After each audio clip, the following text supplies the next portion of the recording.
Hey, Rem PCs, welcome back. We are here to play some Subversion today. And pretty soon, if you can see, I don't know which direction to point behind me, but on our bookshelf in the background, we always add new books for the games we play. It's the other way? No, it's this way. Okay. But yeah, so Subversion will be on our bookshelf for the next one-shot show. But in the meantime, I want to play it. And I believe, Opti, that this is the first time Subversion is being played publicly? Yes, this is the first publicly facing thing we've done for Subversion. So it's an exclusive. Subversion. No. So no. So I am excited to play this game because we've been talking about it forever. Ava, as my crowdfunding director, and I are working on the Kickstarter with Opti right now. That's coming later in Q1 this 2023. So we're very excited, and this is first I'm playing. But I also have some other special guests. So let's do a round of intros here. Hi, I'm Rem. I am the CEO of Rem Alternis, and you can find me on Facebook at facebook.com/Rem Alternis, and I'm on Twitter as Real Rem Alternis, and we do lots and lots and lots of stuff. You should join our Discord. We'll put the link in the chat for you, but we are a community of gamers and streamers and Kickstarter managers and audiobook narrators, recorders, and all of that kind of stuff. So exciting stuff. Nice to have you all here. I'm going to pass it to Ava. Well, Sarah mostly did all of my introduction. I'm Ava Rogers, the crowdfunding director for Rem Alternis. Means all the Kickstarters that we talk about and promote and all of that. I'm the face behind the scenes for most of the work that gets done on those. And we've got a busy 2023 coming as far as Kickstarters are concerned. I also write in my spare time, what little I can carve out. Darren next? Sure. Hey, I'm Darren. I'm one of the devs over at Fragging Unicorns. I put most amount of work in this game than compared to other games, but glad to be here. Darren's being modest. Darren works his tail off whenever we go to cons and makes sure that everything gets done. He's like the proletariat workhorse that everybody wants to be around. Darren is all of our emotional support Hufflepuff. Yeah. Absolute, get yourself a Darren. Opti, who are you? I am Opti. I did a lot of Shadowrun sourcebook writing and Shadowrun podcasting. I still do Shadowrun podcasting, but we've also founded Fragging Unicorns Games, which is a pretty mediocre game company. But we're really excited about this non-mediocre game that we're working on right now called Subversion. It's mostly done, and that's what we're going to be playing tonight. So yeah. Why do I let you in public? Unknown. And last, but certainly not least, and I'm very excited for this, but I'll explain why after you do your intro, Jennifer. Hi, I'm Jennifer Brozek. I am a full-time author, editor, and media tie-in writer. I've written for everything from Battletech to Shadowrun, Predators, V-War, Masters of Orion. I have a cat named Lilu, the little one, who keeps trying to lick my face. I'm kind of an old school person. I've been writing for role-playing games and tabletop games since 2004, starting with Sovereign Stone and Margaret Weiss Productions.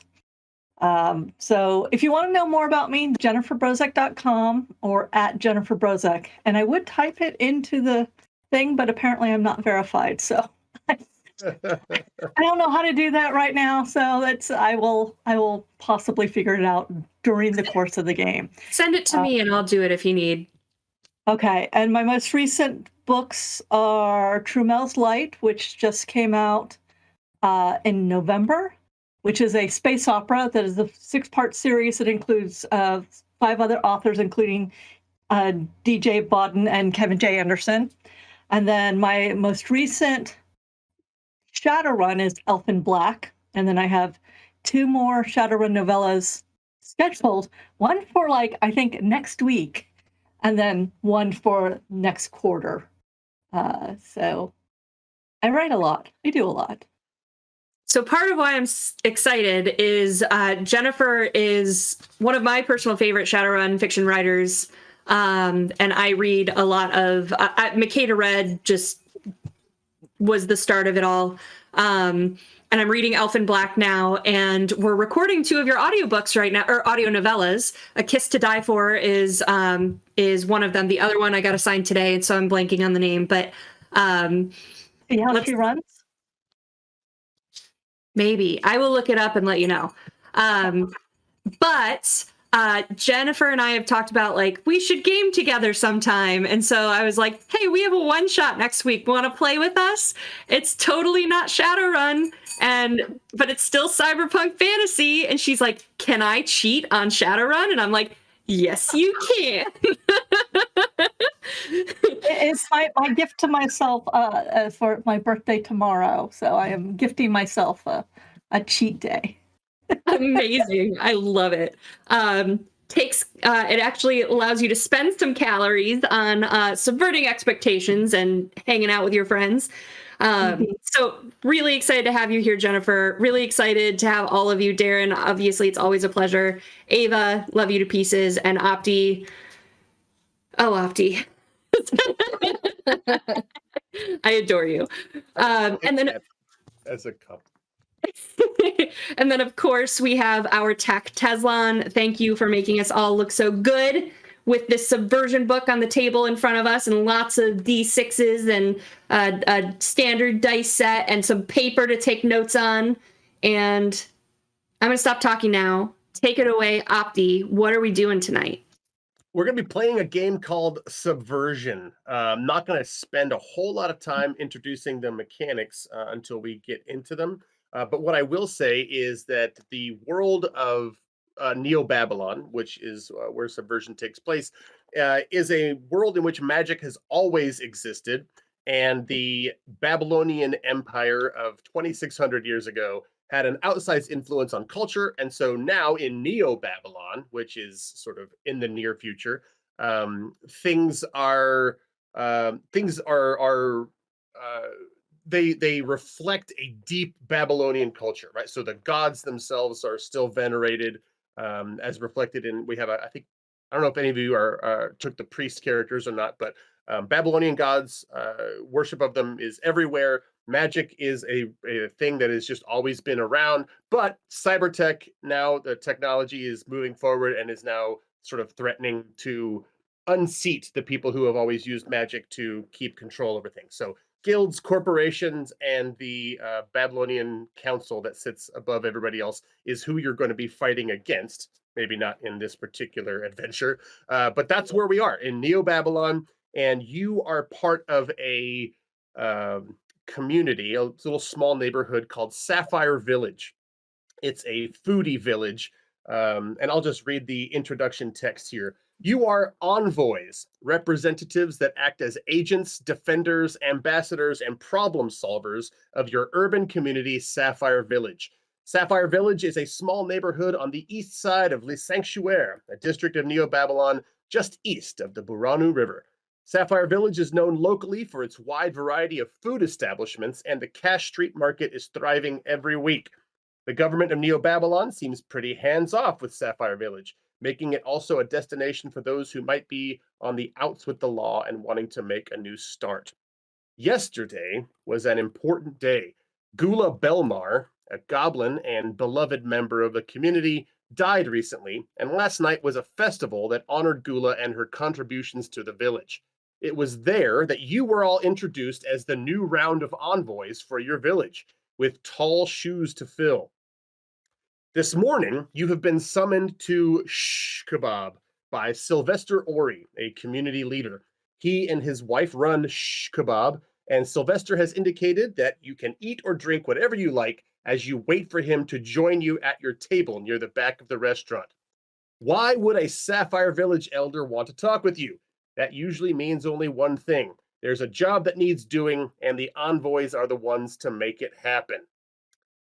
So you are sitting around in a kebab restaurant, and you've been told to eat or drink whatever you want to while you wait for the community elder to come and see you. So why don't you take turns introducing your character and what, if anything, are you eating and drinking? I will go first. There you go. Perfect. I am playing Dungy Shar, who is a dwarf criminal. And do I explain just what I look like, or things about me, or what would you like? What do you think that the people watching would want to know about Dungy? I don't think we have a picture of Dungy, so you just describe Dungy and give any backstory you want to. Dungy he's a dwarf, wears these creepy looking goggles that, like, when he's wearing them, it seems to look right through you. He's pretty good at tinkering with electronics and computery type stuff. So he's usually got a gadget in his hand. And something that I think you all should know.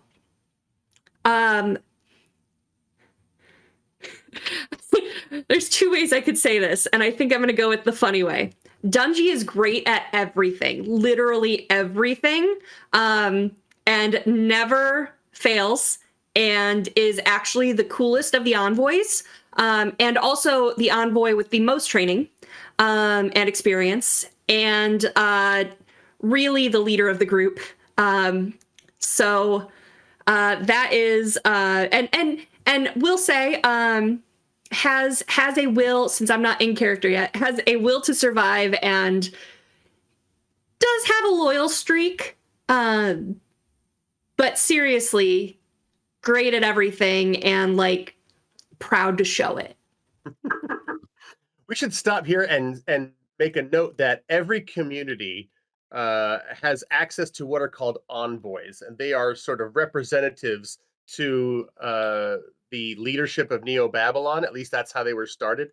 Neo-Babylon thought that they could just have these community representatives sort of be put in place and not actually have to do anything. But over time, the envoys have become something different. Now the envoys seem to participate in direct action and organize in ways that the leadership of Neo-Babylon hadn't anticipated. So there are envoys popping up everywhere, and Neo-Babylon hasn't quite figured out how to handle that yet. Who's next? I will go next. Okay, let Jennifer go. All right, Okay. go ahead. Well, that's because I'm playing Katie. I am a Yeti. And what you should know is that I'm very tall, I'm very white, I'm very furry. I have a very large green necklace around me, and I'm really interested in that food. Oh, yes. And I absolutely love life. I don't apparently have much of a filter on my brain. I will speak my mind at all times, and I don't know how impulses work, but apparently the first scene is going to involve my impulses. Otherwise, I want to gain forgiveness for something, but I don't know what that is. I don't know why I want to be forgiven for something, but I have this deep desire to be forgiven. Oh, you're Catholic. You can pick whatever you want. Okay. Well, I'm going to say it had to have to do something to do with violence, because I'm a very large, I am very talented in the physical aspects of things. I let other people do a lot of the thinking for me, because I usually have much better ideas. Generally. Since you brought it up, the way that impulses work is if you decide to activate your impulse and to somehow put the other characters or yourself in some sort of discomfort, by using it, you will gain a point of grit back. Grit is a sort of meta currency that you can use to make rerolls or to do all sorts of stuff, or to absorb damage to your health or to your enmity. And if I want, I can spend grit or give you grit to indulge those impulses too. So if right now I wanted to say, hey, I will spend one of my GM grit and I will force you to make it awkward by eating way more food than is appropriate for this moment, we'll just do that. I will spend one of my GM grit and say that Katie is Full just. up on grit. What's that? I have my 7 out of 7 grit. So Yes. what happens when you're full? Does that mean I get 8? No, I have some too. So the GM also Ooh. has grit, so I can use it to cause you to reroll. I can cause bad things to happen to your characters, but I can only do that if I have enough grit. So I'm going to showcase that by saying, Katie, you make it really weird. when you say like, hey, everything's on the house, and you're just like, awesome, and you've just been asking for refill after refill and asking for more kebabs You and more asked for kebabs. I got this. I don't usually play this type of character, but you know what? It's a one shot and consequences be damned. Yay! Cheers! All right, Darren, who are you playing? I am playing Ashaya, who is a rouser. She puts her community first. She justifies her decisions in terms of morality, even when she makes mistakes. And she always sees the third way beyond violence and passivity. She is a human rebel. Rebel. Excellent. And what is she eating, if anything? Oh, just a soft drink to wash everything down, but just like a kebab here and there. I'm not like going overboard, but I am hearing the words all you can eat. So, just one at a time, putting the stick down the You plate, want taking some of it. that? Stretch. Cross you. All right. And finally, Ava, who are you playing? I am playing Deeron, aka Watchdog, and they are an elf and look pretty down on their luck. They've got like a long trench coat type situation, but it's not good. It's pretty worn ragged, and they look like they might smell. But they've got they're very blunt is the nice way of putting it. They don't mince words.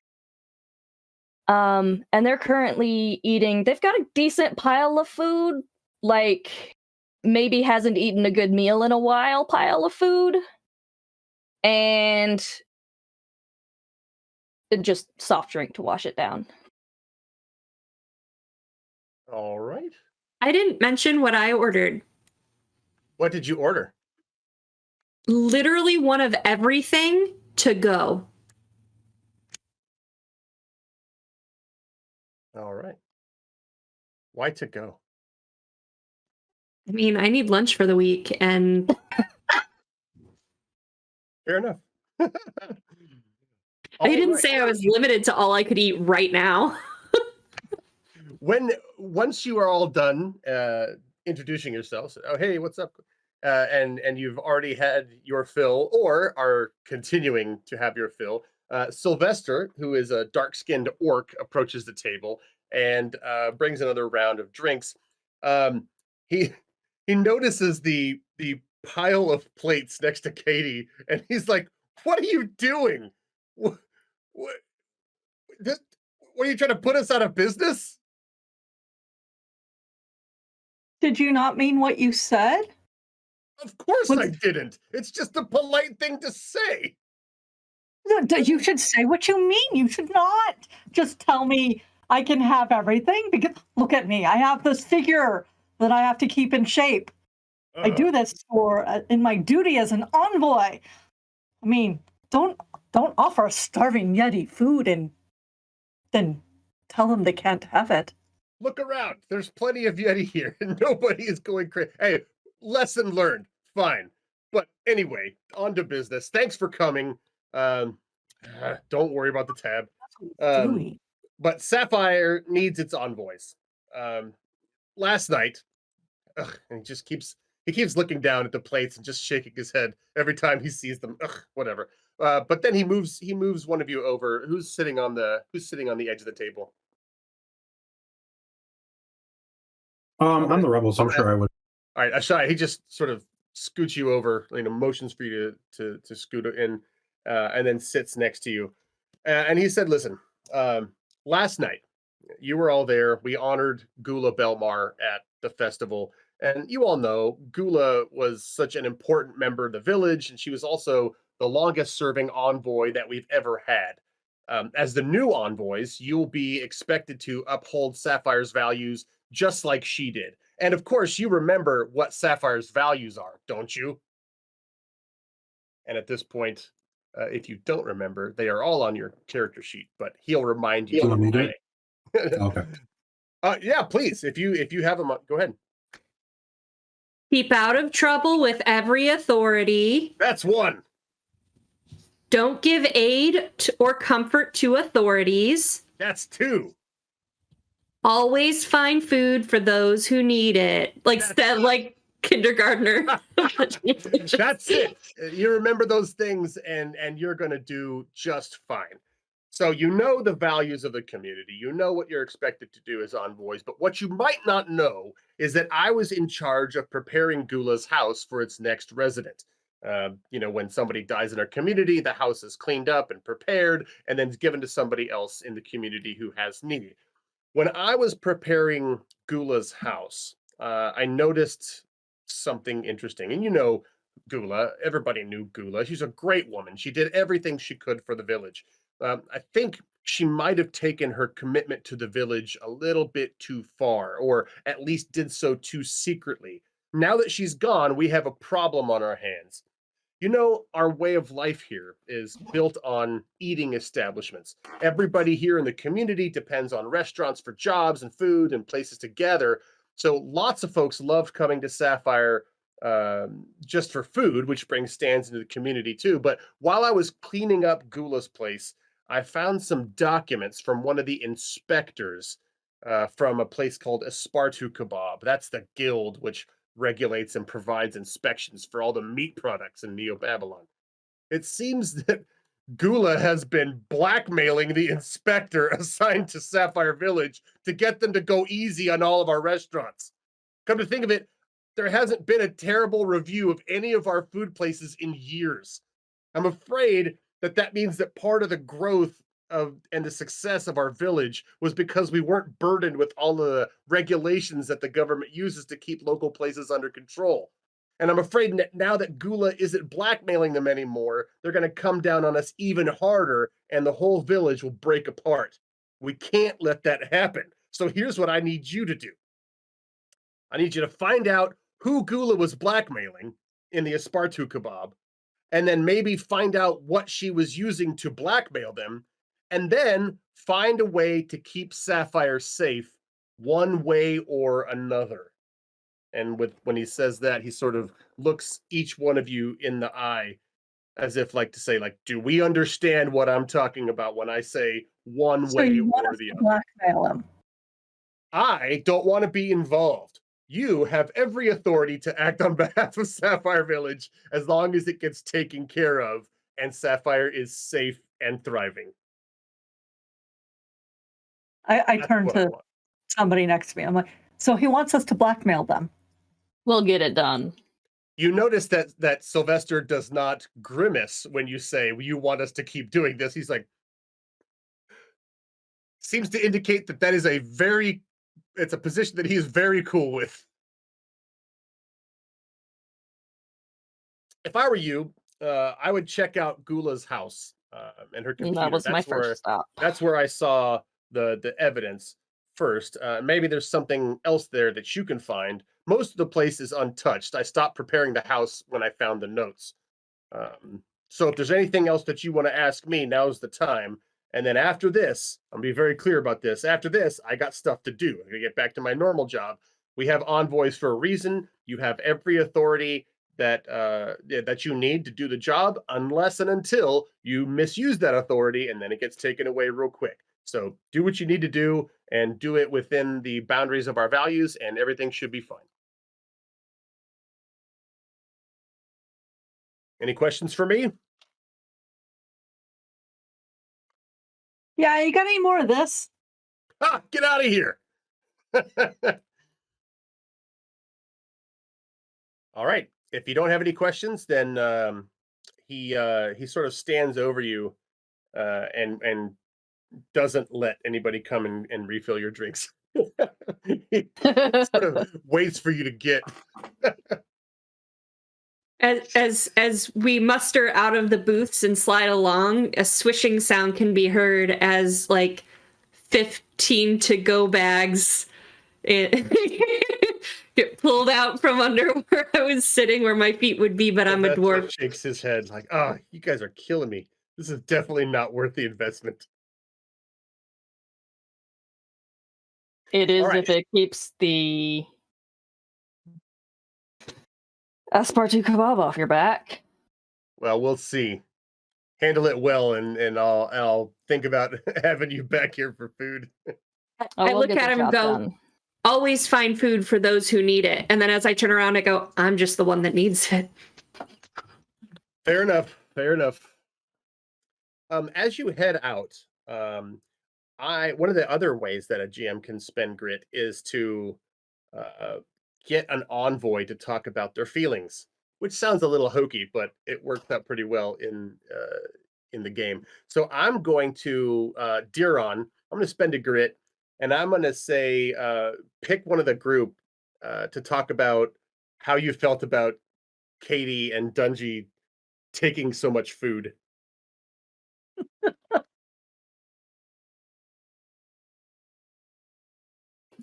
All right. I think it would just be actually to them both, probably. And they would just turn and look at them like as they're leaving. Did you need to take so much food? There are others that need it more. And I have found that food for those that need it. You have taken it so that those who need it cannot have it. I have taken it for those who need it. You do not need it. You have just eaten your fill. You don't know me. I haven't watched eaten you my eat. fill yet. I was just getting there. Gluttons. I am not a glutton. He offered. If he didn't truly have the food to give, he should not have offered it to us, the envoys, who he is asking to do this interesting task. Hey, Opti, I feel like I'm being confronted, which is a trigger Oh no. Oh, great. for impetuous. Of course, you would pick the impetuous character. So Yeah, I'm gonna waste all my grit here, and then so I'm gonna use a grit and trigger your impulse. What does your impetuous do? my response is lies or deceives, even when the truth would do better. It wouldn't, but I mean, we're good here. So I'm gonna start in and be like, listen, Diron, you don't know what I do when I go home, and I have hungry children coming to my back door and begging for food because of what I make as an envoy and what I do for this community, which lays out its values very, very clearly. So don't come at me and accuse me of not living by my values when you don't know. Yeah, I just kind of keep going as long as I feel like keep going. And Diron, how do you feel about that?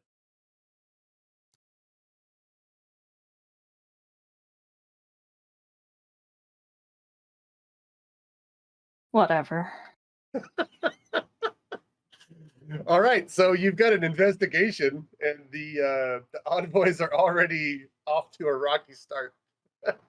Diron actually would probably, midway through the tirade, the going on and on, whether or not, I don't know that they know it's a lie or not. They've given up at this point. We'll just like turn and walk away. like heading off to their destination. Where is your destination? I cannot remember the name. You've said it like 3 times.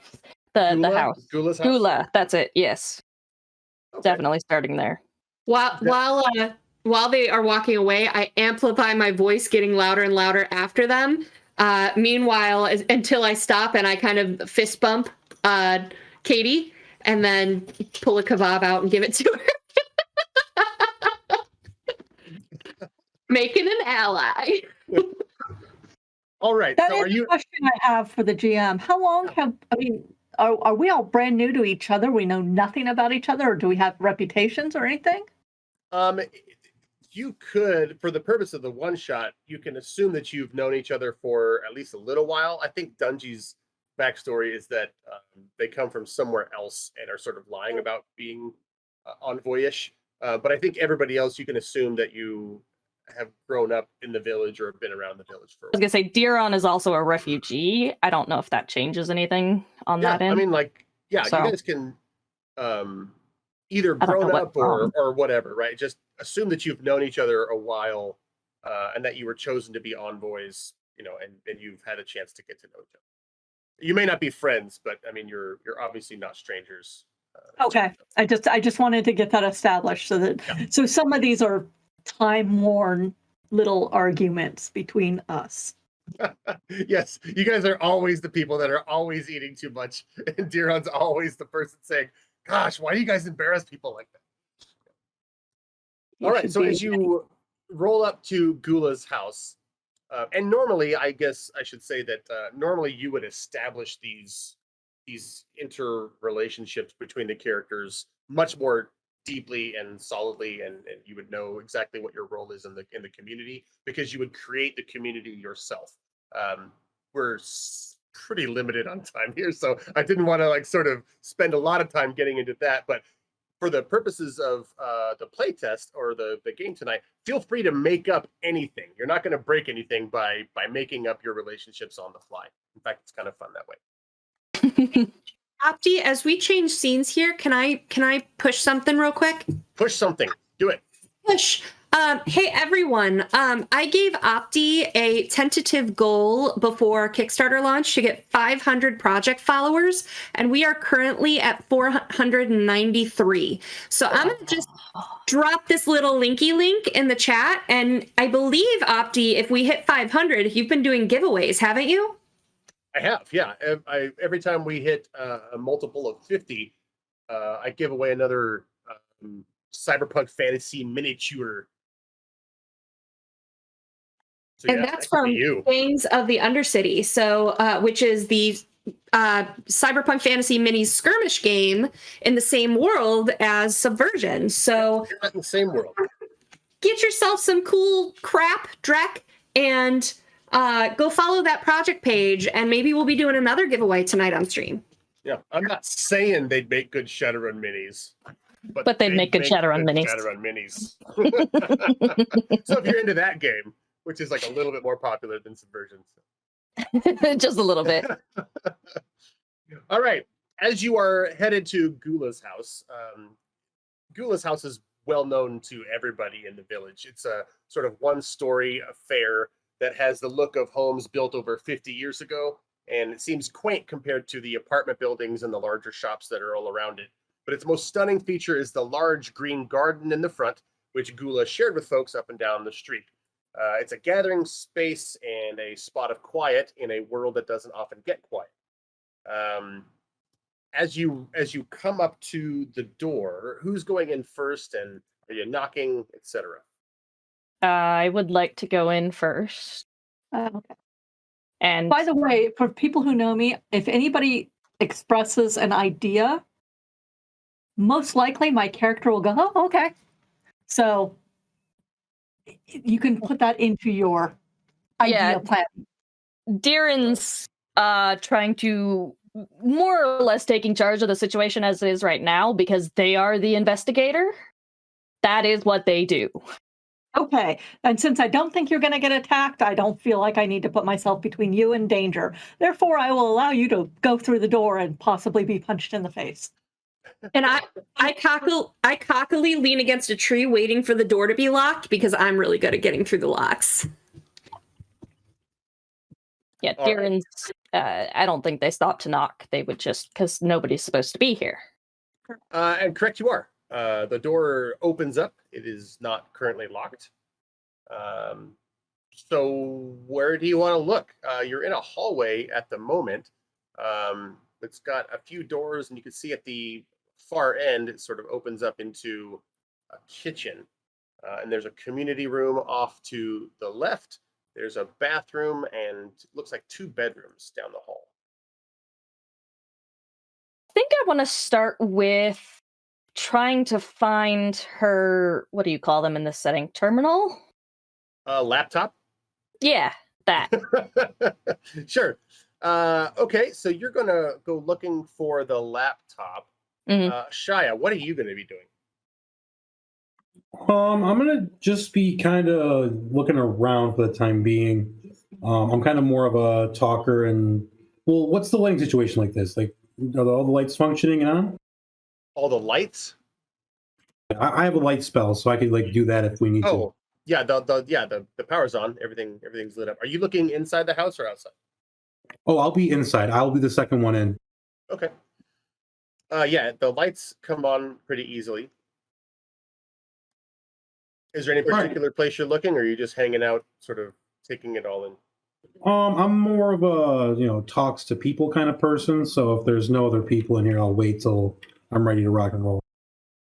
Okay. As you're waiting, you are approached quite quite startlingly by a parakeety, which is like a parakeet kitty mix. Apparently, Gula had a pet griff. This is a cat-sized feline with the head and wings of a parakeet, and it sort of flies at you, and it lands on your head, and it sort of doesn't make any move to go anywhere. And it's not being malicious. No.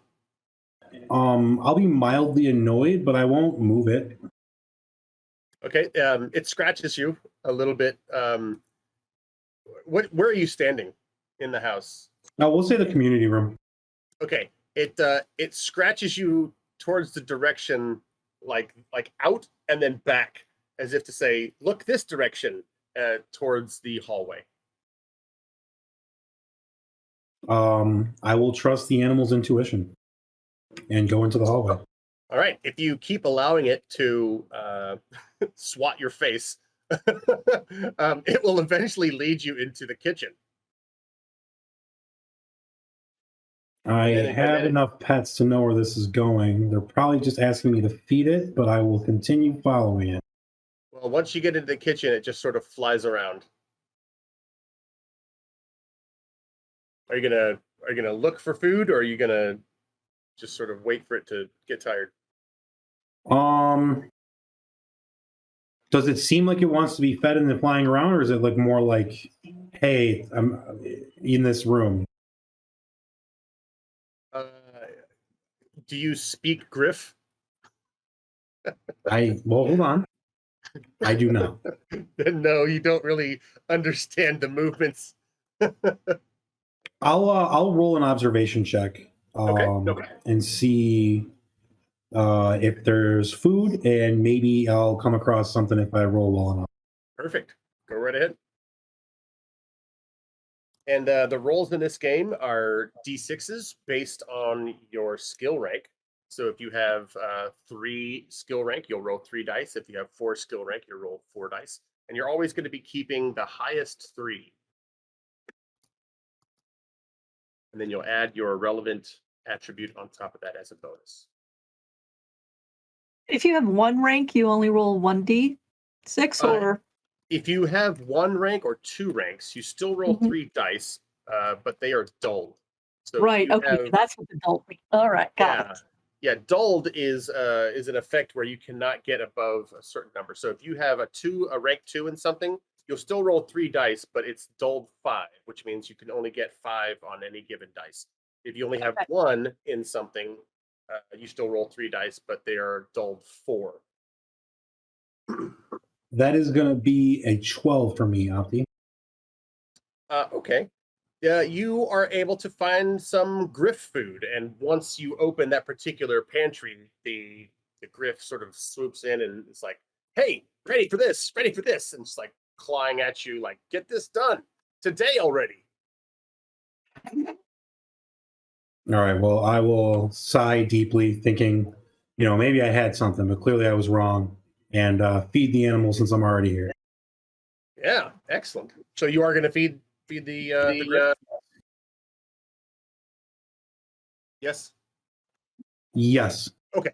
All right. The parakeety eats, and yeah, that's what you're doing right now. What about Katie? What's Katie up to? Katie decided that since there was no shouting, screaming, or noises of combat going on inside, she's not that good at that kind of stuff. So, she's just gonna kind of wander around the house, just, look and see what there is to see. How long has this person been dead? Probably about a week. God, I hope the parrot's not been done. Okay, I'm not on the bike. I don't know about the parrot, but I am wandering around, just kind of looking to see what's there. Okay. If you're actively looking, then you can make an observation roll to see if you see anything. All right, what is it? Observation roll. Oh, I'm so good at that. Okay, this will be exciting. I will try the subversion roll, which is We have a dice bot for it on Discord, but it's temperamental, so if it's in the early stages. yes, but it does do the whole dulled thing, which makes things easier for me. And I do have a plus. Okay. Modifier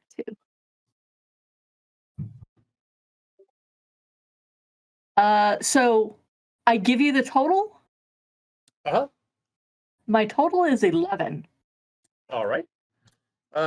You are aware that from one room to another, you find some footprints.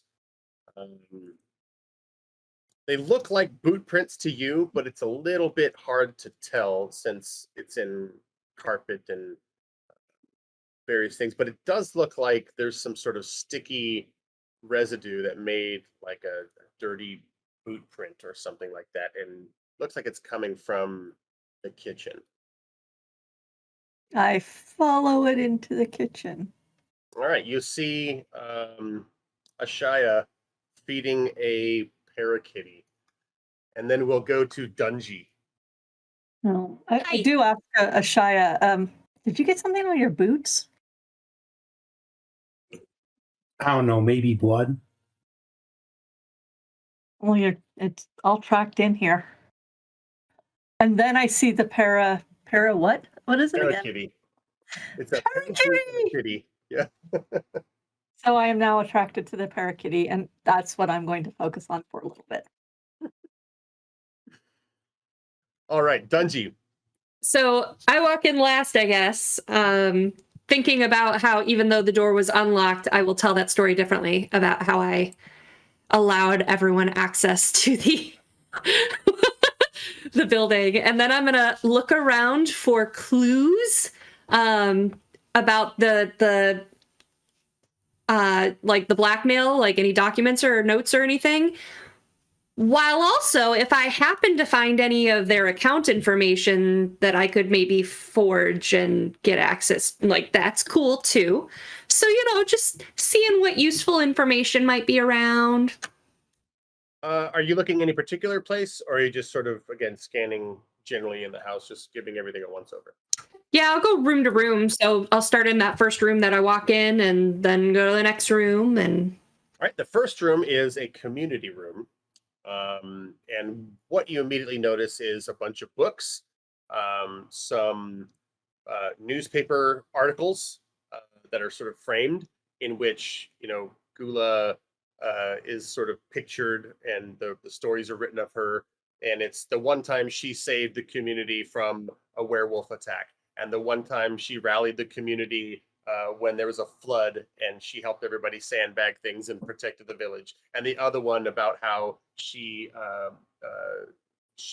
addressed the demon that was inhabiting people. So it's like all these things spanning 30 years of how Gula has just basically been an absolute badass hero of the community. But then you also see a rather conspicuously laid on the table handwritten note. Do you read the note? I do read the note. It says, "To the good people of Sapphire Village," is how it starts. And then the letter details all about how Gula has long suffered silently with a hidden illness. She fears the end is near, but she is now hopeful about the world beyond and will miss everyone greatly. And it is signed, "With love, Gula Belmar." And then with that, we will... As a creator of bullshit, I strongly and easily identify the bullshit that is this note. It does seem a little bit... Well, yes, you just recognize it. And from what little you know about Gula, it doesn't really seem to be in her voice. Gula was more of a very hardened, no-nonsense person who cussed a lot. So this is really not in character for her, but yet it's there. Back to Diron. You were looking for the evidence, right? That you were sent for. And what seemed to be the most obvious to you as you sort of poked your head in everywhere along the way is you see Gula's computer, her laptop that is in her room. So if that's where you wanted to start looking, you can absolutely do that. Yeah. All right, so you see Gula's computer, and it is password protected. What now?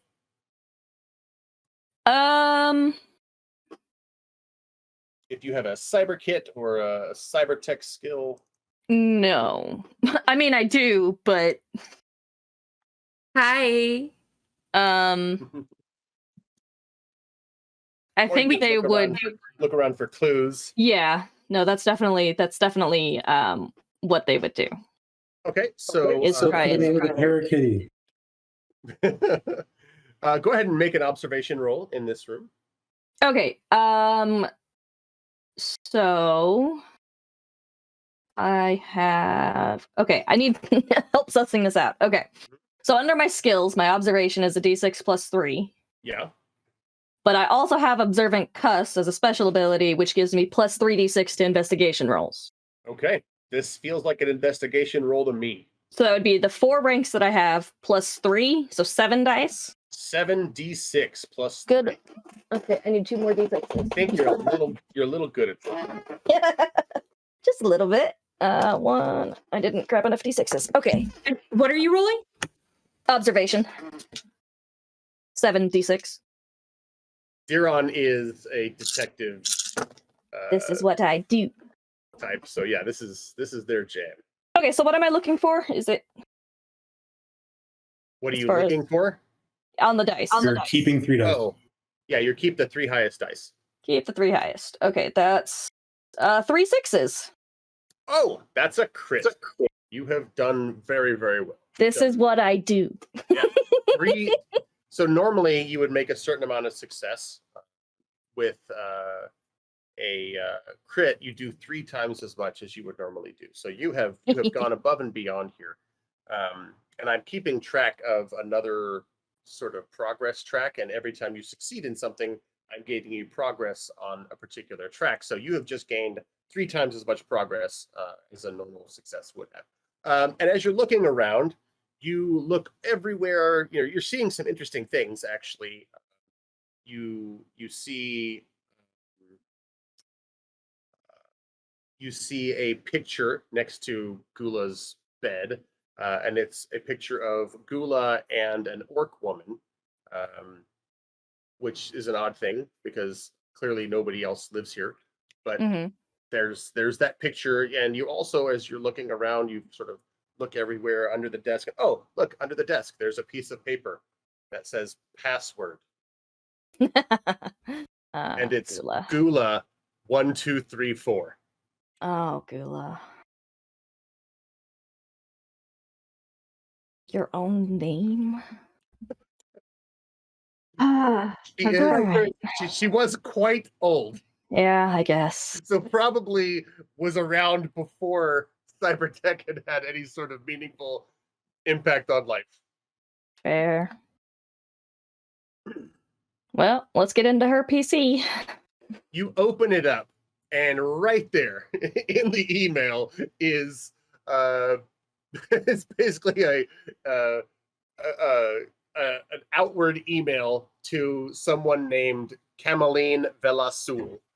And you quickly scan it, and this is the person who's in charge of Sapphire Village at Espartu Kebab. Like, she's responsible for the inspections.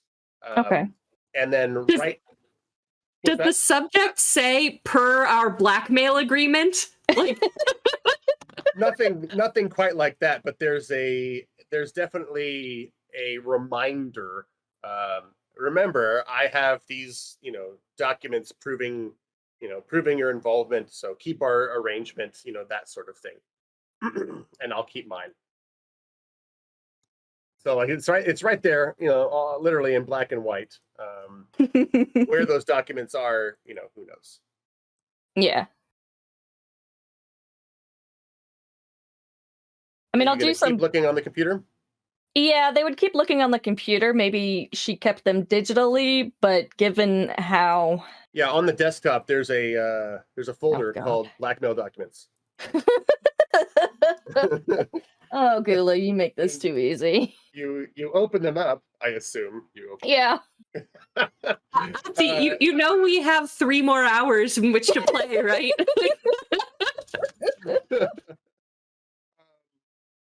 Yes. I see what you mean when you said this character would make this job a lot easier. And then, it basically details how this woman, Cameline Velasul, was previously at a different company called Mess of Porridge.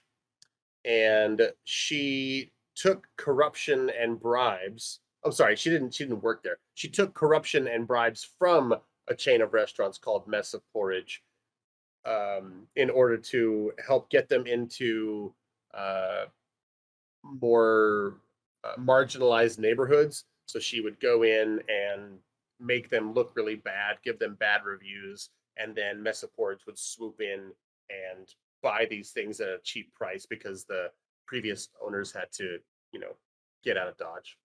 Mm. So apparently Gula found out about that and is like, hey, I have the proof here. So give us good reviews. That seems to be what's happening. Yeah, all right. Can I copy that? So email it to myself, something? Sure. Yeah, absolutely. And then we'll go back to Ashaya. You have successfully fed the parakeety, the griff. What now? Does it at least seem to be more favorable towards me now, or is it like most animals where it's fed and now it just is indifferent towards life?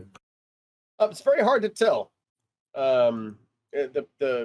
The face of the parakeety is a parakeet, which is not really giving much away in the way of emotions. And the cat part does not seem to be, making sign language that she loves you, but she is, floating around you and not pecking at you anymore, and seems to be just happy to be playing with Katie as well. So seems to be, now that it's gotten food in its belly, it's doing all right. We clearly can't leave it. We can't leave it. Okay. Shia. Are you going to adopt the kitty? It does seem like it had not been fed for a while. So you've given it food, and now it's sort of, well, you might expect that that's what it expects from you now. Oh, you're the new food giver. Well, I feel like one of the envoys should take it. So if Katie doesn't want it, I'll take it. But Katie seems more attached to it than I am.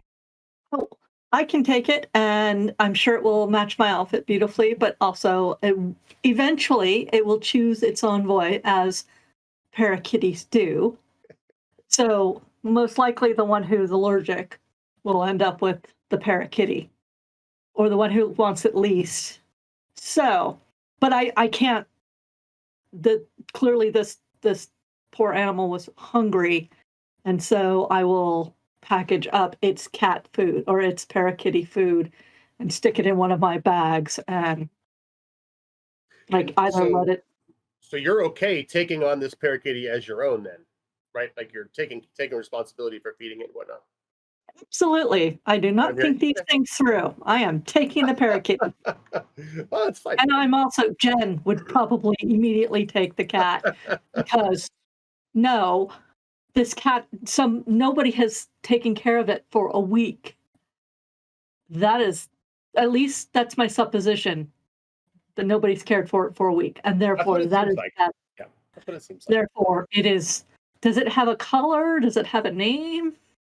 It does have a collar and it does have a name. It seems like its name, well, the collar anyway, says Oliver. It's like, Oliver, do you want to come with me? It doesn't understand you clearly, but it seems content to follow you around if you've got its food. Okay. But I'm also looking at Shanti's feet to see if she actually did track in that whatever that was. So yeah, it's actually quite easy to compare the footprints or the boot print stains with what Ashaya is wearing. Ashaya, what kind of footwear do you have on? Just make sure there's nothing on my sheet. You can make this. I'm really interested. I'm just double checking. I'm very good on my wardrobe, so this is one of those things. She's a rebel, specifically like a rouser. So I'm assuming she has like those stereotypical combat black boots with all the buckles all the way up. Gotcha. Okay, so similar boots, but these boot prints are definitely different from yours. You're not the one tracking things around. I will point them out to Ashaya and be like, somebody was here. Yeah, those definitely aren't mine. I'm not as good as Diron in terms of rolling investigation, but I'll give it a shot. Okay, go right ahead. That's an observation roll. And what are you looking for in particular?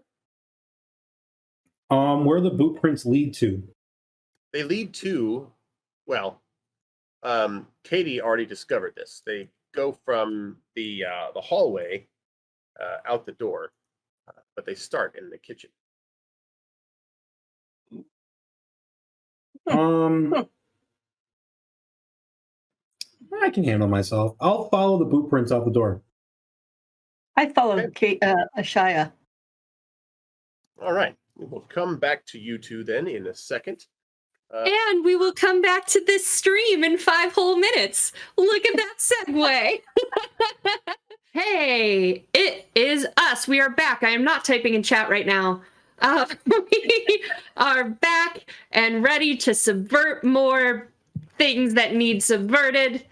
And we were just leaving off with Katie and Ashani, right? Ashaya, walking outside. And where are you taking us next, GM? Yes, we're now going back to Dungy. That's me. Yeah, you found a note, sort of note that doesn't seem. Yeah, a note from someone that is not Gunji. Wait, what's her name? Gula. Yeah. So what are you doing now? Like, are you gonna show everybody else the note? Are you gonna keep looking around? No one else is in the room with me right now, so I'm just gonna keep looking around for now. Okay. Same room, or are you gonna head into somewhere else? Probably a different room now that I've looked at this one. Okay. There is another bedroom. There's a bathroom. There is there's outside, and then there's the kitchen. What's the next closest room to this front one? The second bedroom. Let's do that. All right. As you're looking around, you do not necessarily see anything that has to do with anything. But you do see, again, well, you don't know this, but there's another picture of an older orc woman on the wall. If you were watching this on TV, you would notice that it's the same woman that Diron saw next to Gula's bed. And there is a closet full of clothes for what seemed like a larger orc person, larger orc woman. And that's pretty much all that you're able to find out in here. You want to head somewhere else, or do you want to? Yep. Let's go to the next. Let's go to the bathroom. The bathroom. I hate to do this to you, but there's not much other than plenty of reading material. Seems that Gula was really into comic books and travel guides and old newspapers featuring stories about her heroics. She knew what she liked. Me too, Gula. Me too. And then I guess hearing the two of them go outside, I'll go to the kitchen. All right. Are you looking for anything in particular? Still, things to help solve the mystery of the blackmail and money. Okay. Roll observation. Ooh, okay. So I have observation rank 3, and it says roll this 3d6 plus 3. Then do it.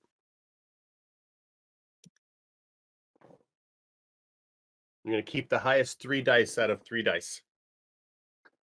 6, 5, and 3. All right. Add those together. 13. 6, 5. Wait. Then That's wrong. 14. 14. 14.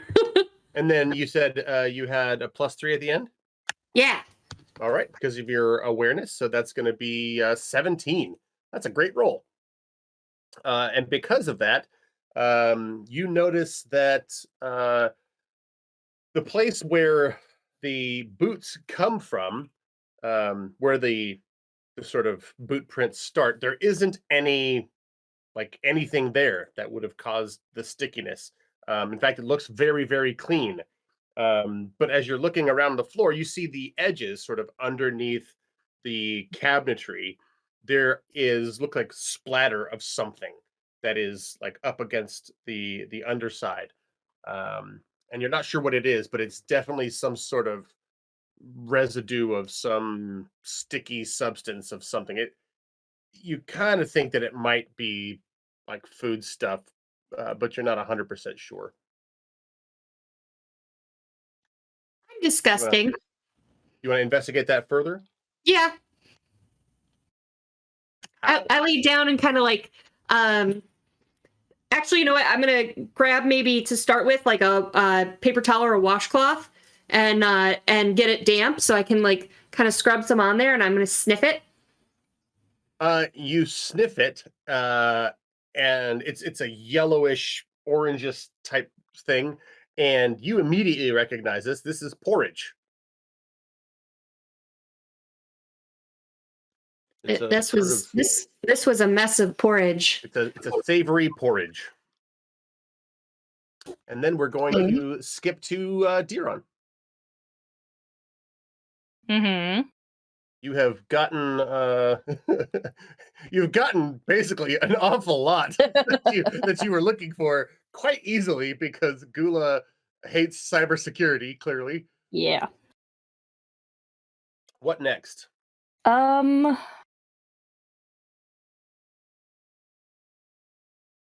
I want to try and figure out who the orc woman is. Okay. I don't know how they would go about that in this setting. Well, tell me this. How long have you lived in Sapphire Village?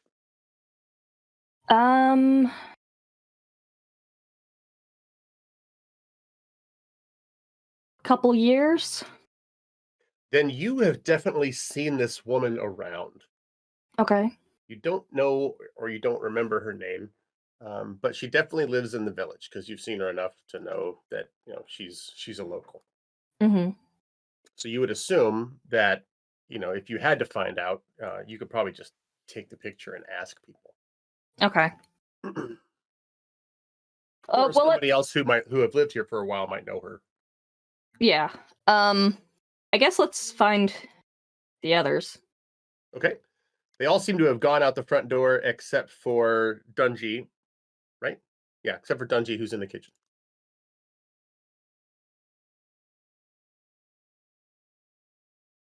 All right, Dungy, I've got basically all the information we need.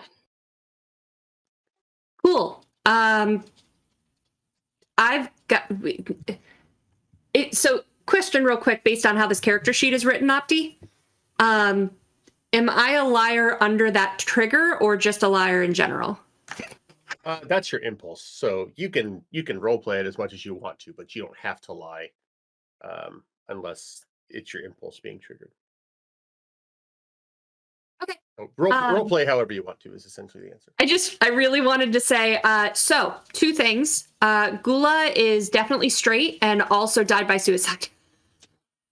But instead, Gula, I believe, had a same-sex relationship, and I believe it was, and he's gonna be turned away, and he's gonna go, and I believe that the cause of death was murder.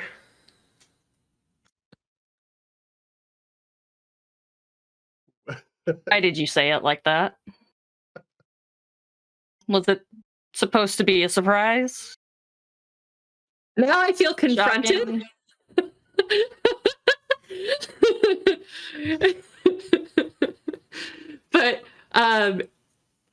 But also I know that I would be contradicting what I just said, and I want to increase my cast. So for the time being, I'm gonna glare back and say, they're very straight-faced, by the way. They're like, yeah.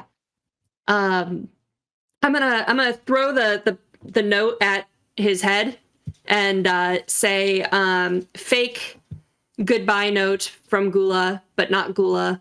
And second of all, what did you find out about the girlfriend? I don't know much about the girlfriend. Though I've seen her before, I don't know her name. Lives in the area. Also, I think Gula was drowned in porridge. All right, and we'll stop there. We'll head to Katie and Ashaya, who are outside now. You aren't obviously throttled when you step outside, so what are you doing? I'm going to continue following the footprints. Once they get outside, there's no clear direction they go. Like it was easy enough to follow the trail inside when everything was sort of cleaned up and there was a stickiness, but outside there's not much of a trail. It'll kind of feel obvious once I get outside, but just to kind of be a little silly, I'll like get closer to the ground, like I'm really looking for him, and then look at Katie and just shake my head like, no. Huh. Okay. Maybe the parakeety can follow it. Except I'm not certain if they can. Have I ever heard of a detective? I don't know, but I can tell when an animal needs to be fed, and that's pretty much it. I don't really have any skills in handling animals. For So those one of the priest characters does have the ability to talk to animals, so that would have helped in that regard. But you are welcome to have the parakeety as a pet if you'd like, if you're willing to. Oh, I do, considering I know nobody can see it, but like literally right over here, Lilu has decided that she is going to be bothering me and trying to get me to pay attention to her. And now playing that the part she wandered away. playing the part of the parakeety tonight will be Lilu. She is. We can all see her on Discord. Yeah, it's kind of funny. And then there was Mina. Then I guess, I mean, I will follow Ashaya and be like, well, okay, well, I guess we should find out what the rest have found. Yeah, let's regroup with everybody. See if we can find a leash for the cat, for the parakeetie.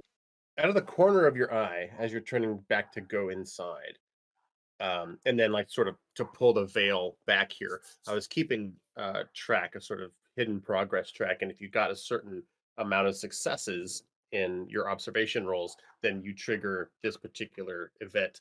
And out of the corner of your eye, you see a sort of green glob about about as big as a car that is rolling down the street.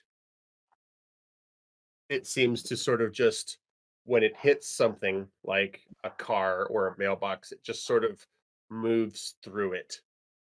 And you recognize this. Those of you who have been around, let me just ask, Ashaya and Katie, how long have you lived in the village? I've been around. Okay. Yeah, I was gonna say I'm probably from around here, like born and raised. Okay. Yeah, I'm So you recognize this as the spirit of Lakash Street. It's just a big green slime ball that sometimes appears and basically cleans up trash along the street. You just see it rolling past Gula's house. Does it have a name other than the spirit of Lakash Street? They call it Old Cash. I wave at Old Cash, say hello, and then turn back to the house. Very slowly, almost like Treebeard from Lord of the Rings. He just stops and like his whole body turns and he says, "Hello." Okay.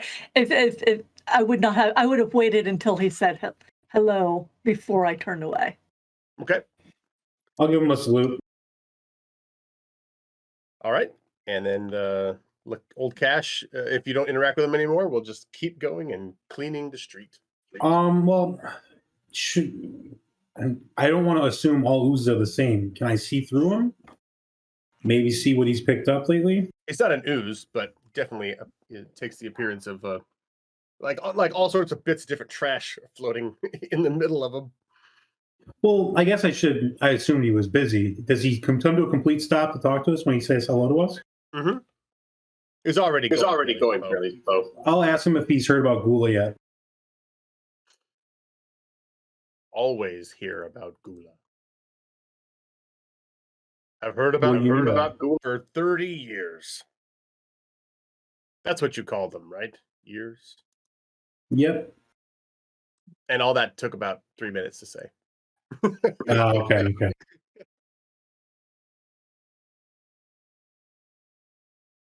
My character isn't good at investigation, so I really don't know like what else to ask him. And I'm kind of drawing a blank out of character too. No problem. You don't have to. Oh, actually, so do you know that Dula died?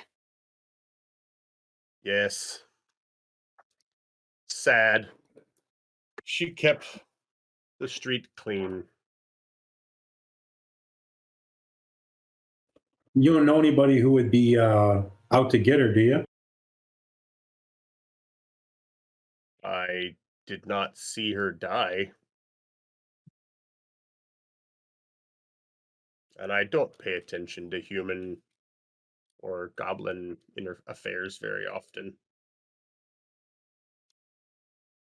All right, well, I'll let you get back to work, and I'll do my best to be like Gula and keep the street clean, all right? Goodbye. And he will keep rolling down the street, picking up trash. All right, what are you doing now? You're heading back in the house? Yep.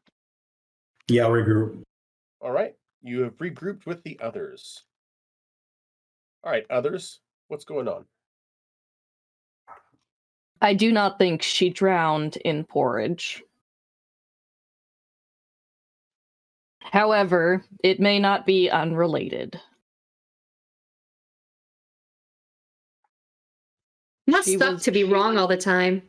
I did not say I was wrong. I was wrong about nothing. So She was blackmailing Cameline Velasul of Aspartu Kebab due to her actions with Mess of Porridge, or on the behalf of Mess of Porridge.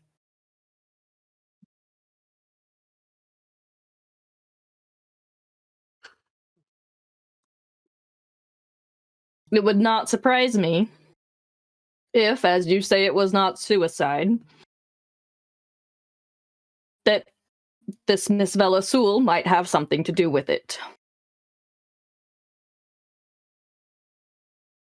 Or at least Mess of Porridge, who would have a vested interest in keeping everything quiet.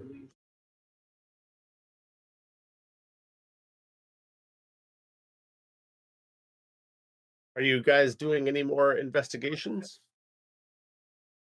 I will wander through because clearly I'm looking for Parakitty toys and leash and harness and stuff because I'm not leaving it behind, but you know. Ashaya, you grew up here, right? Yeah. Do you know who this is? I'm going to show him the picture of the orc woman. GM, do I know who this is? You do, in fact, know who this is. This is Tofi. She and Gula are quite often seen together. There were always rumors that they were a couple, but they never seemed to show any affection in public and didn't seem to ever want to talk about that. So, but you would assume. Maybe they were just best friends. Who knows? Separate rooms, Yeah. from the looks of things.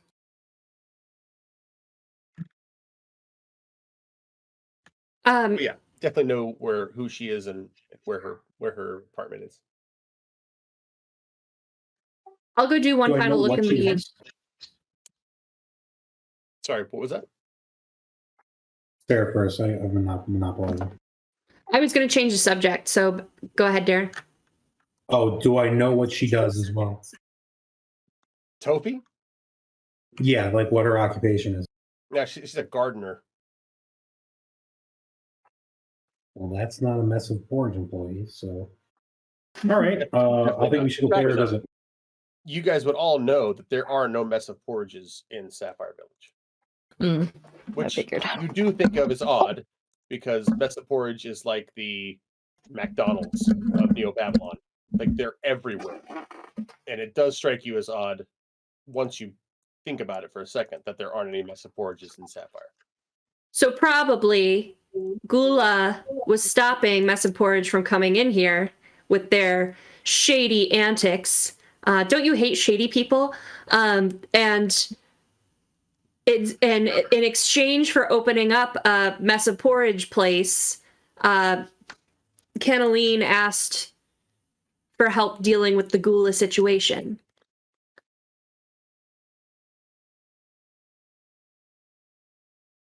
It doesn't matter why. All you have. You don't matter why.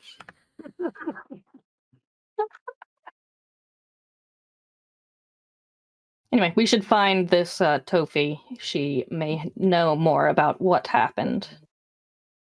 Yeah, let's drop by her house and see what she has to say.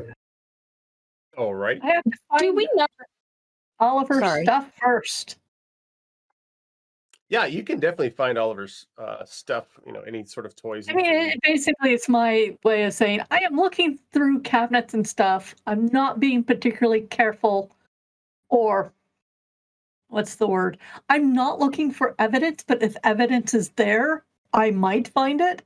But more to the point, I'm making sure I can leash the Parakitty, since you mentioned to me that apparently they're considered vermin, and I do not want to lose this one because it is tame. Its name is Oliver, and someone has to take care of it. And if it's not me, then it's going to be someone else. But for now, it's me.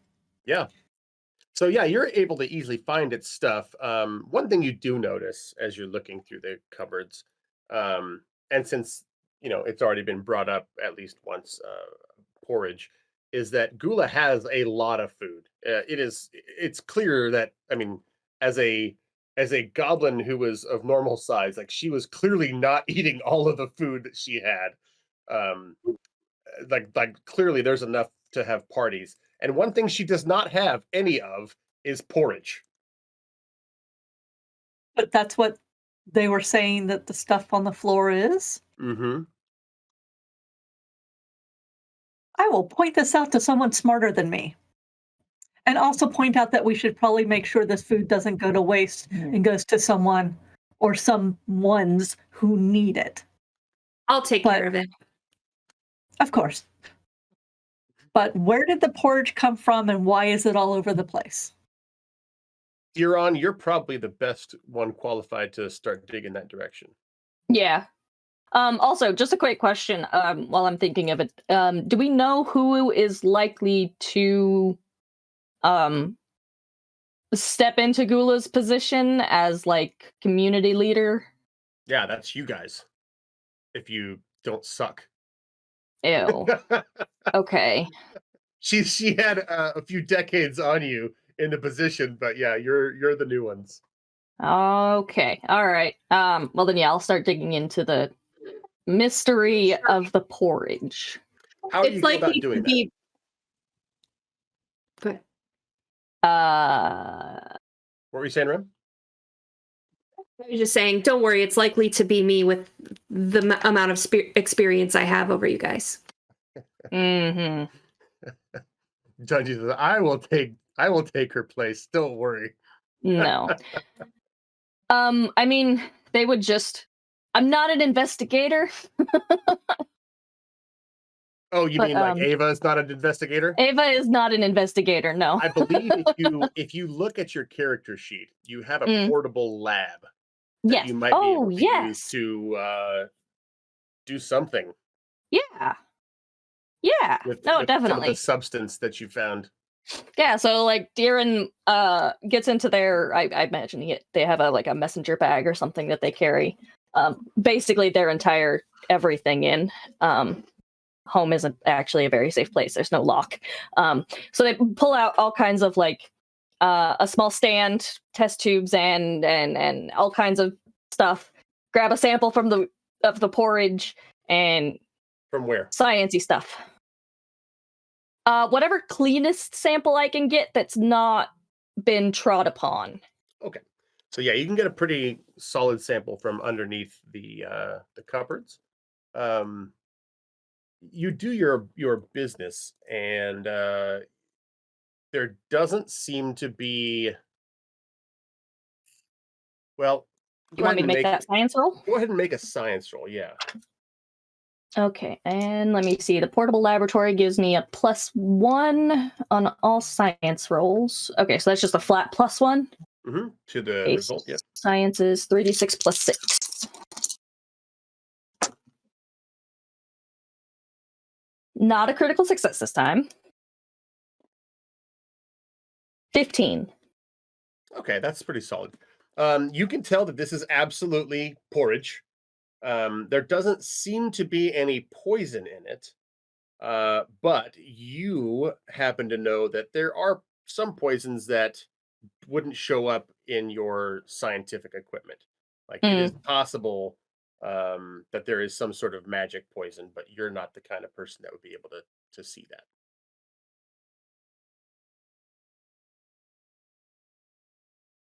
Ashaya, you have mystical arts things, right? Yeah.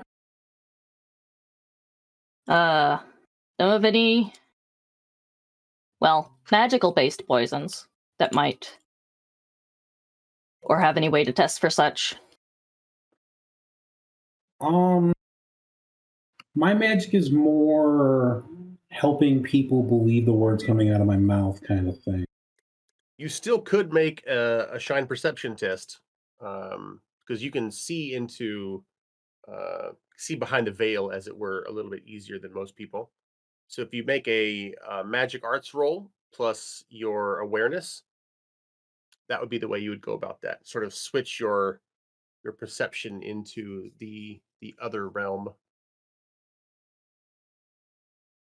Okay, so for my rank, you mean, not my modifier. Whatever your magic arts rank is, that's what you would roll, and then you would add your awareness to that on the as a modifier.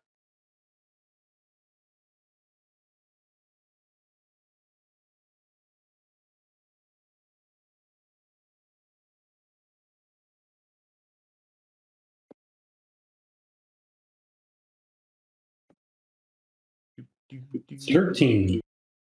Yeah, so you can definitely tell, like, you're not sure that it's poison, but you do think it's odd that this porridge has a sort of magical residue to it. I will pass that along to our detective. Sorry, I don't know what it is, but it's definitely magical of some sort. And Diron, you're actually, while Ashaya is doing that, you're definitely able to tell that whatever's on the boots is the same substance as what is splattered everywhere else. Mm-hmm.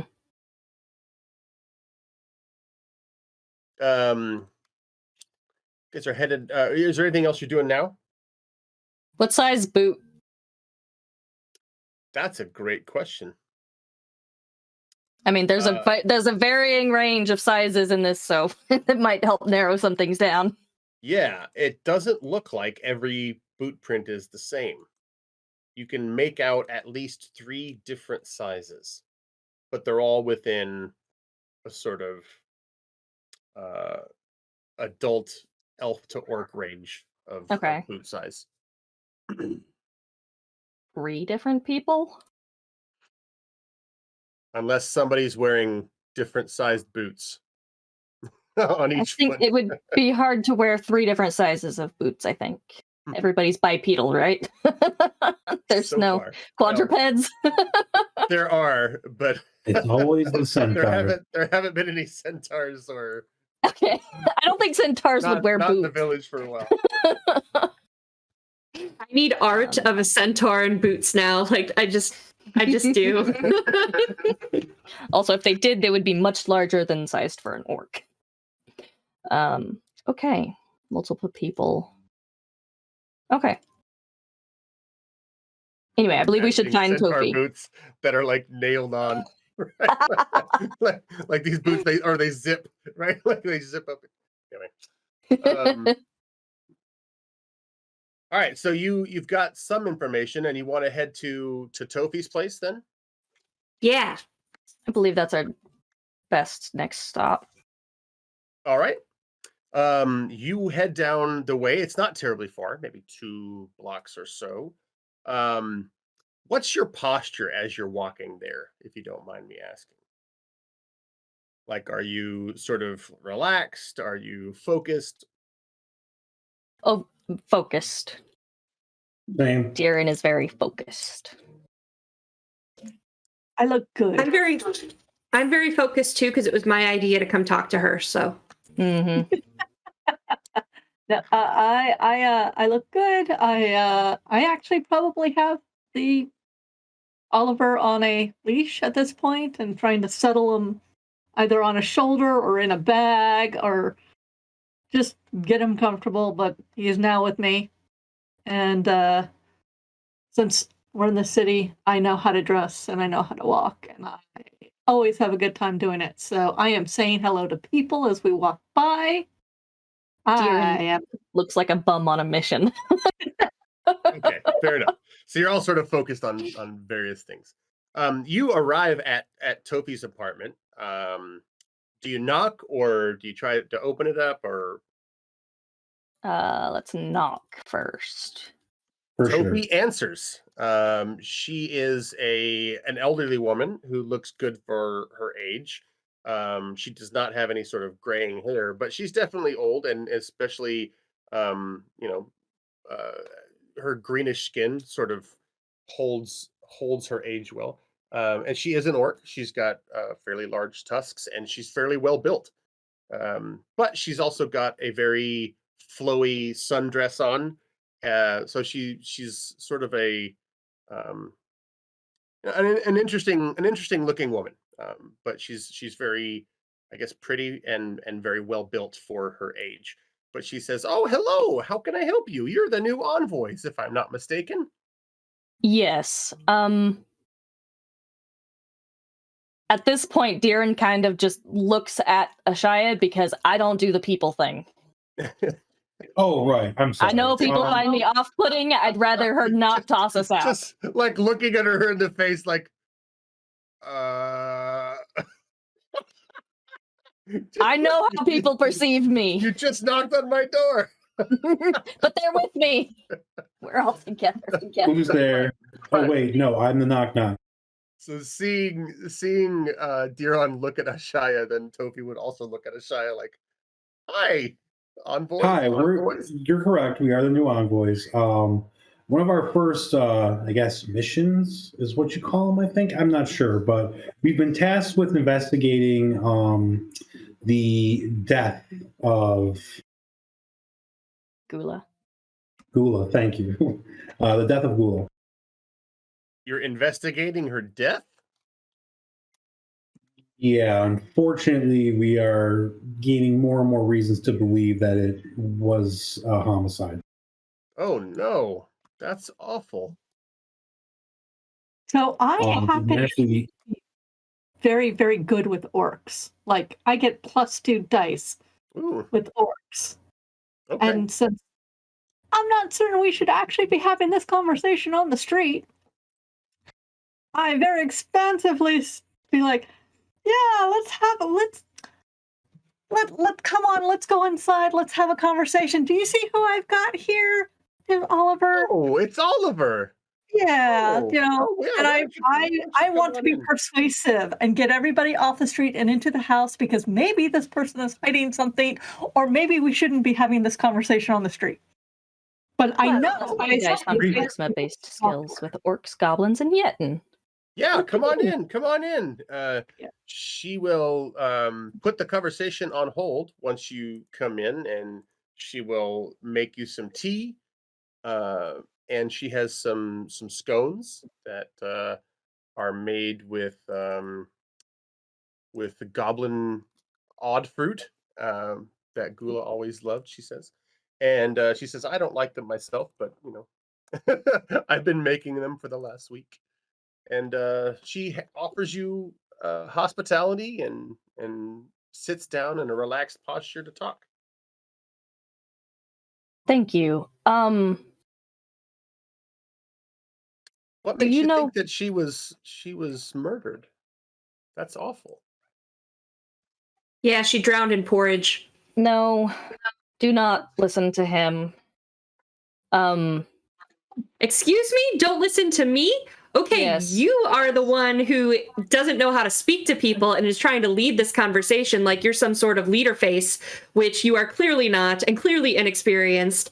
And also, maybe you want to buy a new jacket. So instead, how about you let the grown-ups talk? We have found How about evidence that instead we it was not execute? suicide. Wow. Okay. All right. Well, calm down one at a time. You then with the hat. She points at Diron. What can you walk me through what's going on, please? Are you aware of her interactions with Velasul? That name does not sound familiar. I Aspartu didn't- Kebab? I really didn't get involved in Gula's envoy business. Less envoy, more blackmail.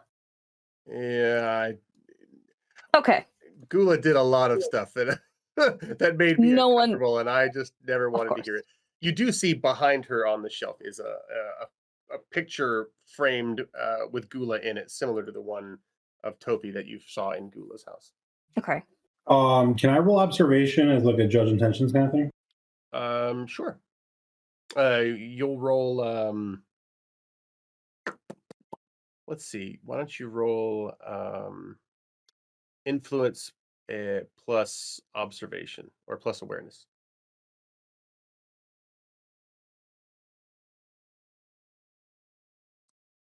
Or observation plus charisma. That makes more sense, doesn't it?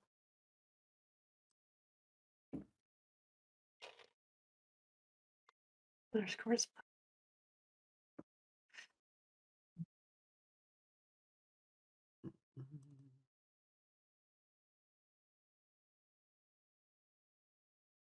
And ooh, it's only an 8. Oof. Well, I mean, you're not really able to tell if she's trying to snow you or not. I mean, she doesn't seem obviously like she's trying to.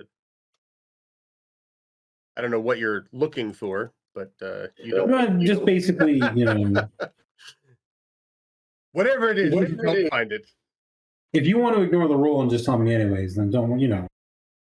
No, I'm kidding. So I will say to her, realizing now that she has no interest in talking about Gula's business, I will be like, as we're gathering more evidence, is there any reason or person you can think of that would cause Gula harm? I mean, you probably knew her better than anyone else.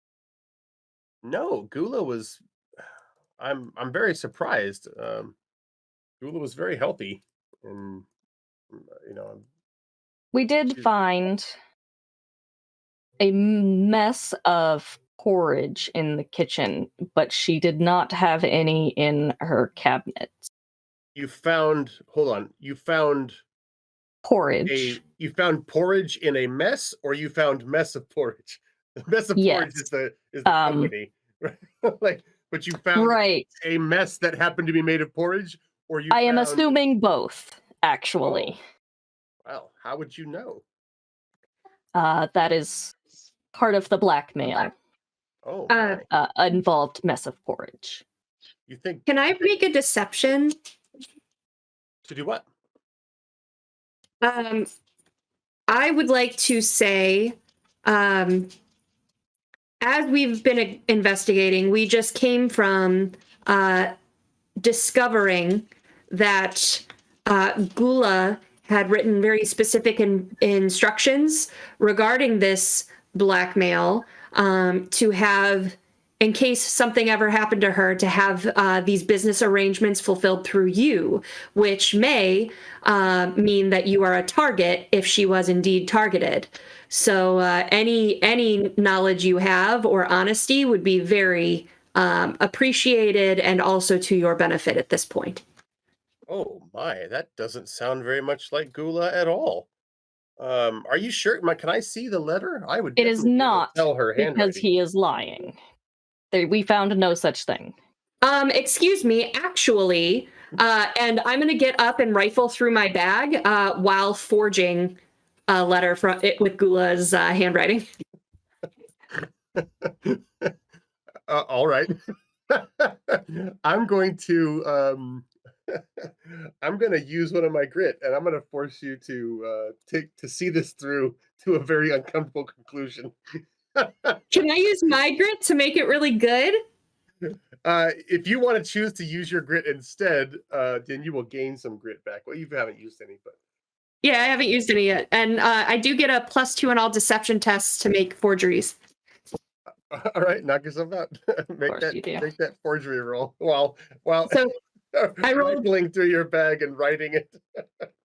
I rolled deception, so that's 3d6 +2, plus the 2 from my forgery, and then what does grit get me?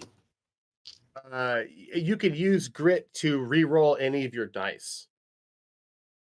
So if you get a bad roll, you can just re-roll that dice.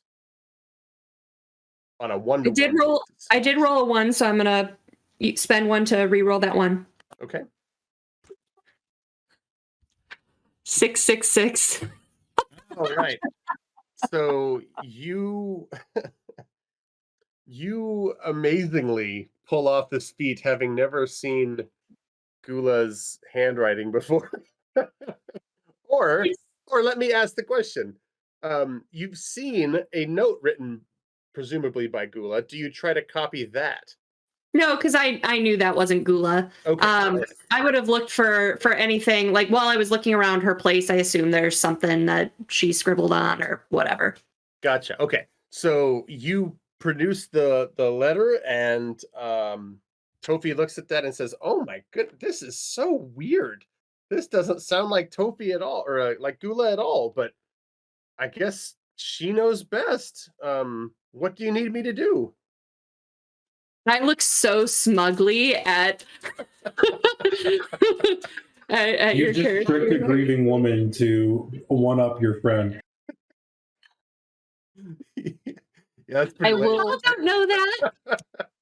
I will be willing to take the burden off of your shoulders if you are uncomfortable with it. I really don't want any part in this, but I will do whatever Gula needs me to do. So what are you guys trying to get out of Tofi at the moment? I was trying to lead towards anything because it seems like she likely stayed at Gula's place at least occasionally, given that we found clothes of her size.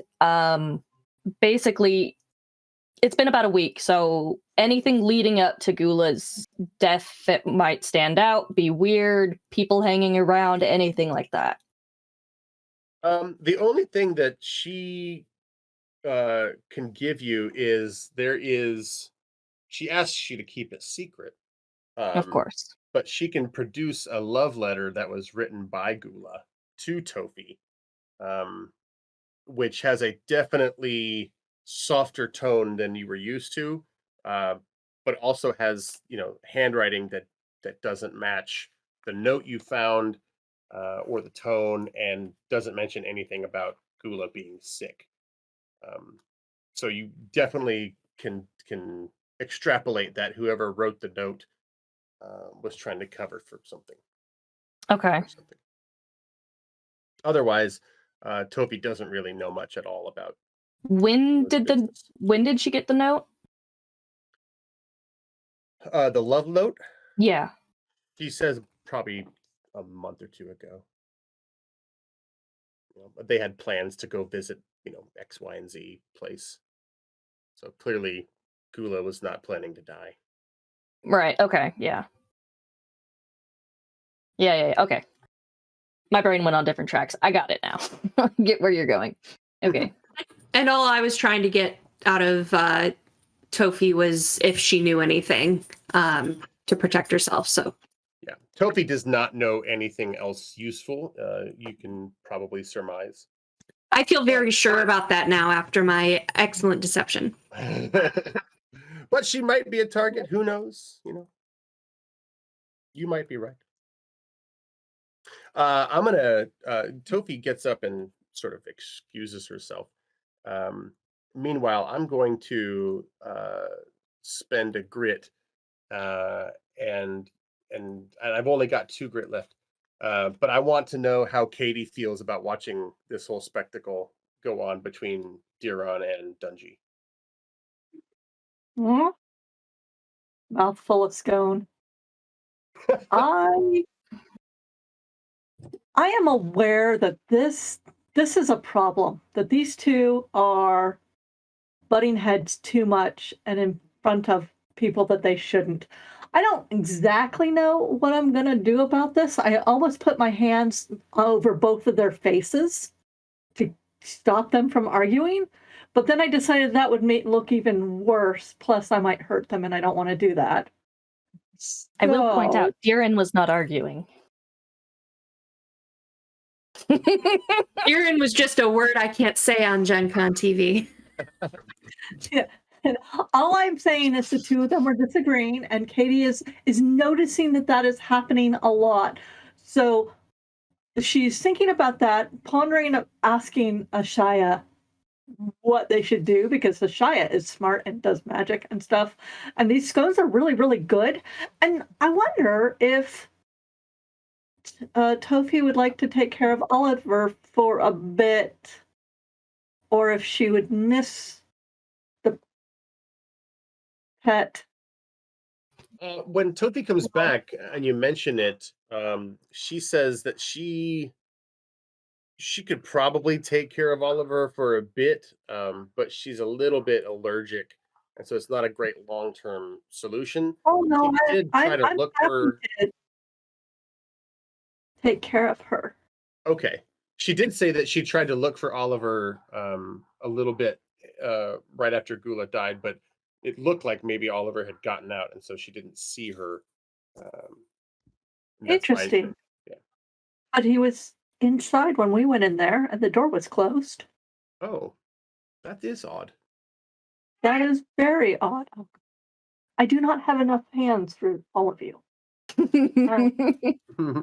So what you guys are now hearing is Pharaoh. This is Isis. Okay. But that is what I am thinking. I have decided that I'm going to dump the problem of the two who are very much disagreeing on Ashaya, but not immediately. Okay, fine. All right, so you finish up with your scones and tea, and Tofi asks if there's anything else she can do for you. No, I think we could probably see herself out. Although I do have a question or two more for you, if you don't mind. Sure. I didn't know her as well as you did, obviously, but Gula seems very resourceful, especially as an envoy.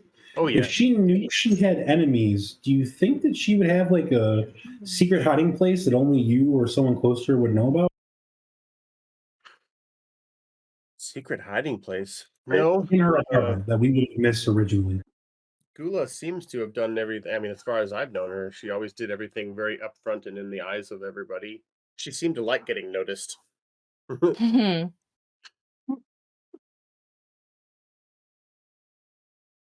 Anybody else have any other questions? I didn't want to cut it off. That was a very good question, Ashaya. And Tofi, thank you so much for your time, and so sorry for your loss. All right, dear. Let me and know then- if you ever want to see Oliver. Oh, I'm certain I will. If I'm being honest, it is a little bit hard at the moment. I wasn't quite prepared to see him today. It brought back some feelings, but that's to be expected. I'm going to sit with them a bit, and all will be well. I will come back later and pick him up, and I will take care of him unless you change your mind. But I appreciate that, dear. But he needs to be taken care of, and I will do it if you do not want to. But you have, I guess, right of first refusal. Oh, you're so sweet. I think I'm good with no pets, but I'd be happy to take care of him whenever you need me to. All right, thank you. All right. I will let her babysit the Parakitty because I don't actually have anything set up for Parakitty at home yet. And if they're anything like my cats, they will be all over and very noisy. All right. As they're making their way out, Darren is actually going to drop a couple microlinks, one in like the front room and then one overlooking like the entrance. Okay. If considering her connection with Gula, she might be a target. Mostly that, but also I think Darren's pretty suspicious as it comes, so maybe she does know more and might contact somebody, and then I can hear said conversation. All right. So you're spying on Tofi. Got it. Watching over her. I'm watching over her. Fair enough. For Gula. I was the liar. As you walk out, I'm not telling anyone. you close the door. And almost immediately, once the door closed, and I believe that Diron was probably the last one out, you have three people. There is an elf woman, a human man, and another orc man. They're all dressed in blue coveralls, and they've got sort of work boots on, and they have a bat and a knife and a crowbar, and they come from the side of the house and they swing on you. And I believe that's And we will find out what happens in 10 minutes. Welcome back, everyone. We have made it through several scenes. Previously on Subversion, our envoys were assigned to investigate a blackmail situation under the former envoy, and we are taking up the slack after she passed away.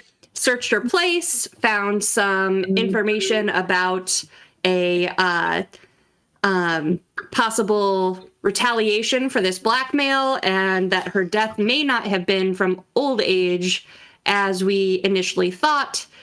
And then we checked out her secret girlfriend's involvement, which there was none.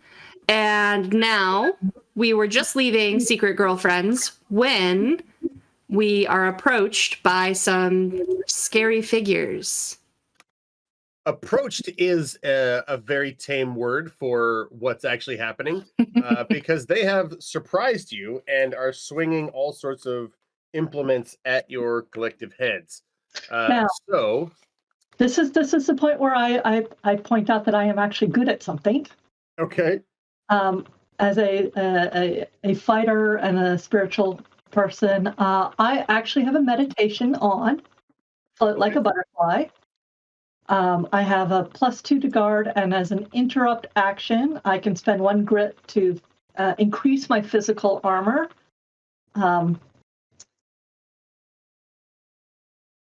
And I am, while surprised, I will be reacting very much to protect the smaller ones, because they're Okay. all. That's perfect. So yeah, you are a Yojin, which is sort of mystical martial artists, and sublime powers are basically always on. So you said that's your meditation is float like a butterfly. Yep. I have and apparently I can move. I can take an action to switch the meditation, which means I can either move freely, take no damage from falling, and always landing on my feet, which I don't think I'm going to use in this particular one. But the other one is I can add +1 to all physicality related tests related to movement, and spend grit to get a range increment. Does that mean my range of punching goes, or clawing? If physicality usually involves like movement, so it probably mean you could close distances quicker. Okay. All right. So yeah, in Subversion, there's 3 different kinds of magic: sublime, sacred, and arcane, and they all sort of work differently. But we'll see if anybody else has any magic to throw around. Right now, you're getting crowbarred and batted and knifed to the head in this surprise round. So, Katie, if you do see one of your friends getting attacked, you can definitely spend grit and throw yourself in the way. I will absolutely do that. All right, so thug number 1, we'll just call this the elf woman, is going to attack, and I'm not going in any particular order other than Diron was the last one out. So Diron, you're going to get an attack. Let me pull up my dice roller as the one who knew this was coming. I think I'd be more prepared. All right.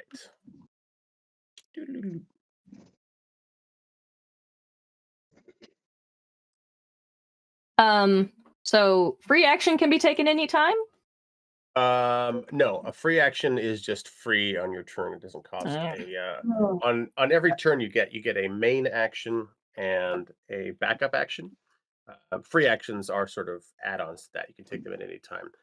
To do an interrupt action is something that you can do at any time. So this elf woman who is going to attack, and she's got a 13. Does that meet or beat your guard? Yeah, my guard is 10. All right. So that is going to do. What did I say she had? A knife? Or was she the bad one? I don't know that you specified who had what. All right, we'll say the bat. So that's going to be 2d6 damage.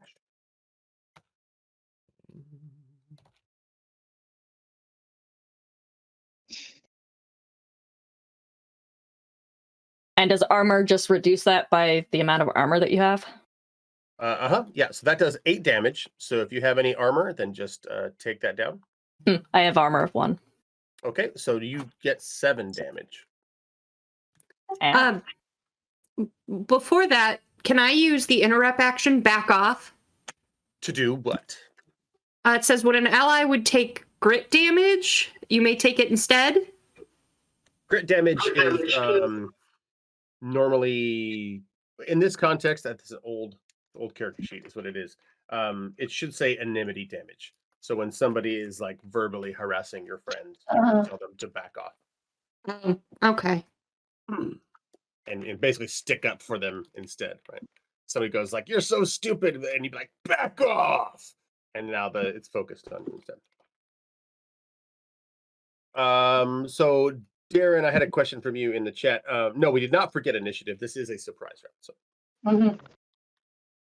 the next one, and we'll call this one the knife person, is going to attack. Let's see, who was. See, I think Katie, I think you were the next one out because you were talking about Oliver stuff. Yeah. So this is going to be an attack with a knife. This is frightening. Being attacked with a knife is not something that you love. So it has a frightening value of 5. So you're going to take 5 enmity damage right away from somebody threatening you with a knife. And then they're going to roll versus your guard. Why can I not change this on the sheet? Oh, if you want We to only have change view things on the access. sheet, then yeah, make a copy of it and you can change all you want. Okay, I will just.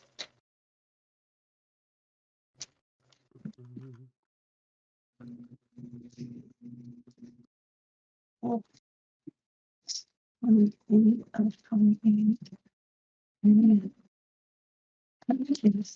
Oh no! Does an 8 hit your guard? Not even close to. I mean, not even close. Like, do I really lose that much enmity? Because yeah, you've been down this road before. If you have adamant, if there's anything that you have, if it says adamant will reduce enmity damage in the same way that armor reduces. So like in character creation, you can decide like, oh man, like I've been around the block. I'm not threatened by it. Yeah, no, I don't have that on this particular character. And then the next one with the crowbar is going to attack, let's see, Dungy, because they don't like your glasses, I guess.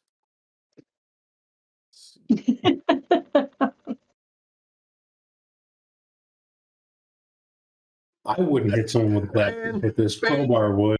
What's with my rolls? I hopefully you have a very low guard. Does 6 hit your guard? That was an awful roll. My guard is 8. Oh man!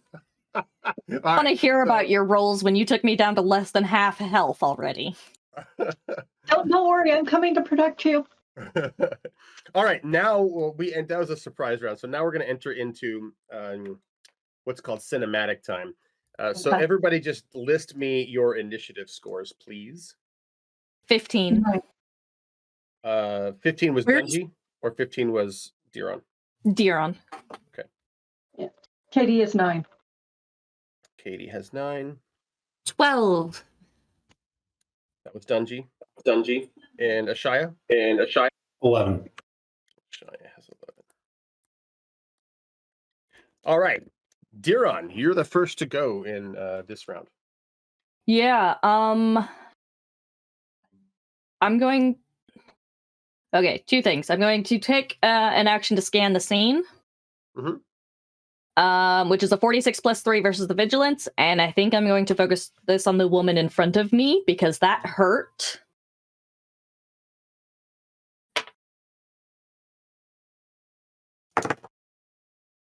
Ooh, nice. And what did I say that had? A plus 3? Yeah, so that's a 19 versus her vigilance. Not only is that a success, that is... Is that a dynamic success? Dynamic success. So you do... well, if it has a particular something that says dynamic success, then what is it? So, if successful, the GM must reveal any weaknesses, immunities, or exclusivities the target possesses. Mhm. If the roll is a dynamic success, allies gain +1 dice to all actions with the same target this cinematic. Okay. So every time anybody takes any actions with this elf woman as the target, you gain +1 to the result. What you're able to tell is that this person clearly does not want to be here. They are scared, but they do seem committed to Okay. the action, right? Like this is clearly not somewhere they want to be. They're clearly not like comfortable doing it. They're like not stone cold killers or anything like that. But they do seem to have an amount of emotion behind what they're doing. So Diren's like pointing out every weakness in her stance and everything like that to the group. And then free action, I'm going to use my ability See the Probabilities, which I spend 1 grit, and I can add my wit to all my defenses for 1 round. Fantastic. That's what I gonna wanted come in to handy use when during they- the surprise round, but I couldn't. Fair enough. That would have helped. I'm Dungy, not bitter. your go. That's me. In the first round of any cinematic, I may add +3 influence or deception rolls while suffering -3 vigilance for using passionate confidence. So, is that like using my words to be like, you don't want to mess with this? If you wanted to somehow solve this non-violently, then you can do that. So basically, right now, if you keep fighting, you'll have to take their health down to 0 essentially in order to end the cinematic. Or you could say, I don't want to do that. I want to do something else and end the cinematic some other way. And then I would create another progress track that you would have to sort of do simultaneously while they're fighting, which is totally possible to do. So if you say, I want to, scare them off, or I want to talk them down or whatever, then you do that and then we'll proceed from there. And then you would get bonuses on that from acting from your Okay. So I cannot fight worth a damn. So I'm going to kind of slink to the back of the group and then get out my little gadget that I usually have in the picture. It's like one of those like handheld things with 1 button on it. And I'm going to push that button and say, this has a dead man switch. And all of the communication we have gathered about the blackmail that will lead them right to Mess of Porridge and to you will go to not Lone Star. The Lojax. The Lojax. If you don't stop right now. All right. Make that deception roll. And remember, you get +1. Oh no, it's the Jacks. And I get the +3 to influence or deception rolls. Yep. So that's +4 then? Uh-huh. +4 plus whatever charisma bonus you have as well. So you stand a pretty good chance of doing fairly well here. Plus their vigilance is only 10. I see Roll a triple dynamic ones. success. Yeah, 17. that's a dynamic success.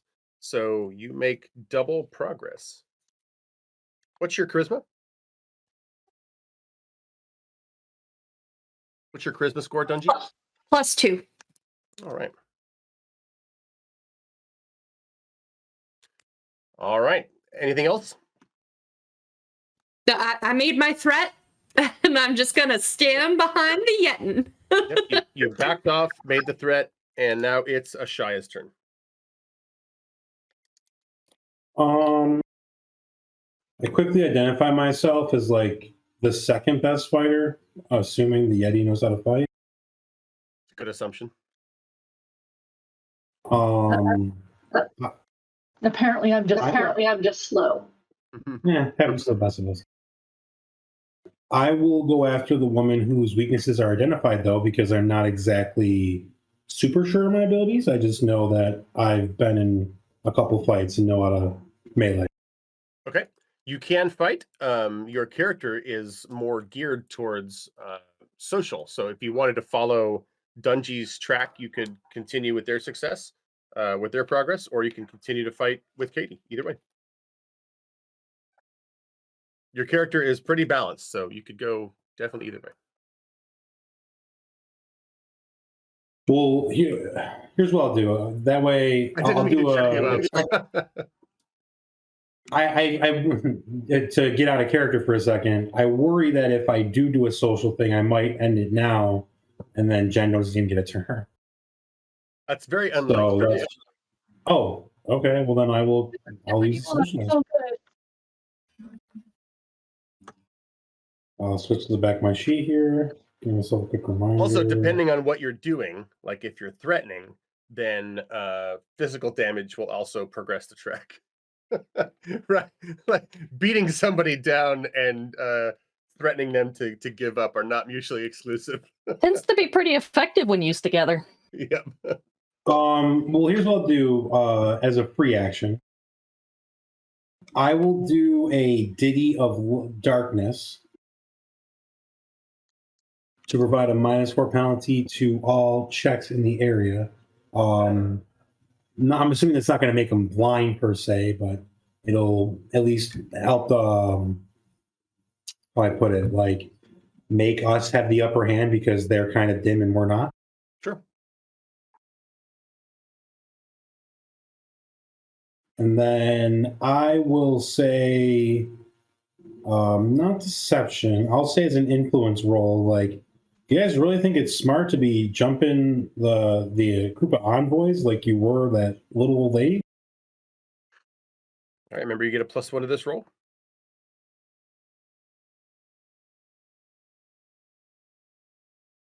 +1 d6 or +1 to the modifier? +1 to the result. Yeah.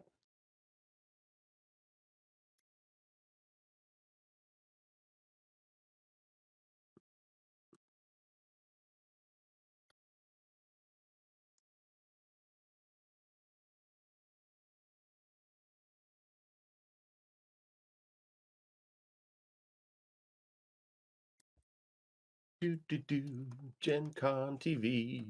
Go check out. That is an 18. 18. Nice. Is it a natural 18? 3 6s or?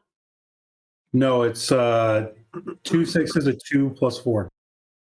All right, that's another dynamic success. You can see that their confidence is definitely shaken. They are not sure that they want to continue the fight, at least mentally, but their bodies are still in it. Is that the rest of your turn? That's my free and my main, so yeah. All right, Katie, it's your turn. All right. I am just going to claw the crap out of the person who tried to stab me. All right.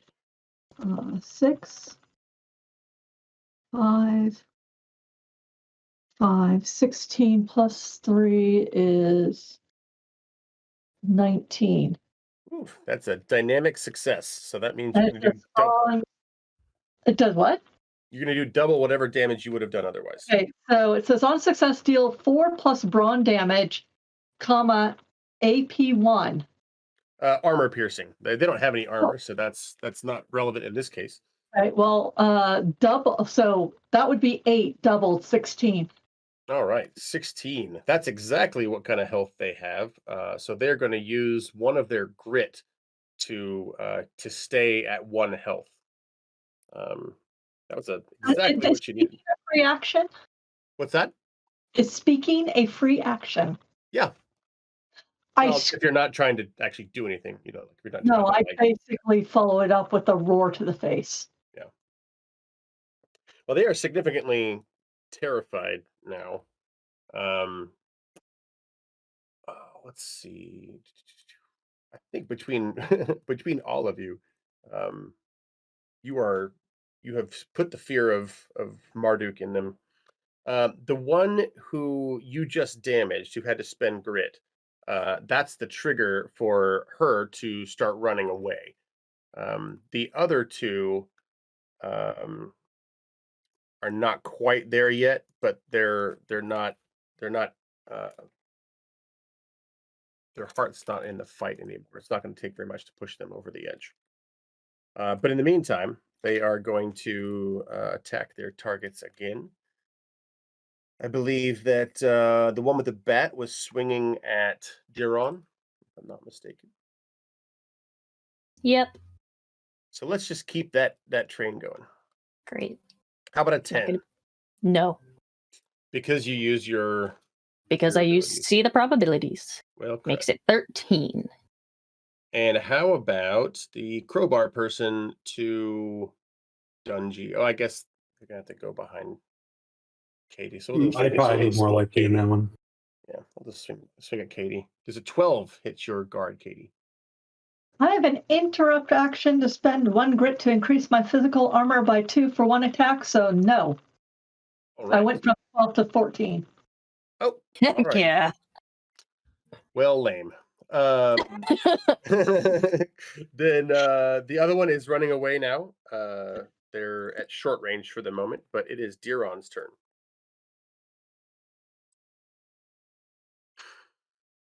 As Diron thinks, go to kickstarter.com/project/fragging unicorn/subversion to be our 495th follower. Okay, so is it just the one running away, or is it now 2 that I've... One is running away. The Okay, elf just the one is one. running away. Oh wait, was it the elf woman? No. No, Elf Yeah. Woman had the bat.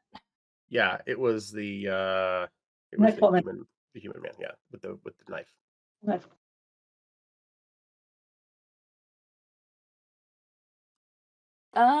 Well,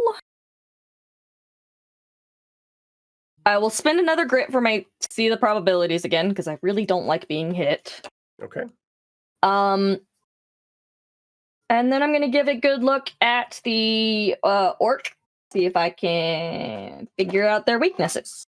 I'm gonna save you that roll or Okay. that use, and just say that you're gonna find the same thing applies. to Okay. them. I'm gonna say you got a good look at all 3 of them when you Okay. used it the first time. That would be a very unsatisfying use of the power if I just said the exact same thing. I mean, if you're doing that, then I guess I'm not really good at combat in the physical sense.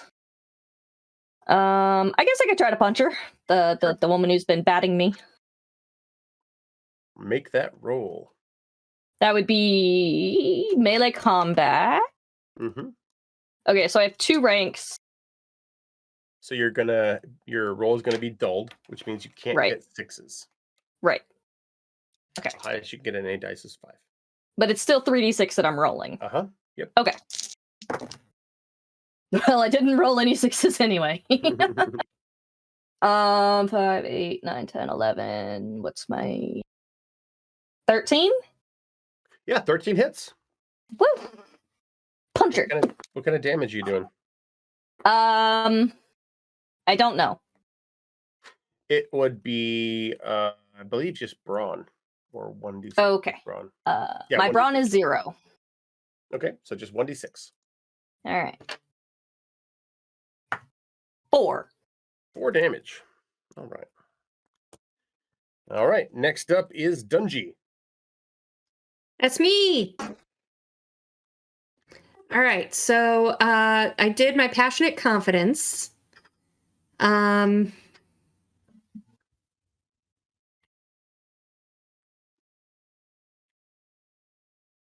You did start that track to sort of intimidate them into backing off, so that's something that you can still do.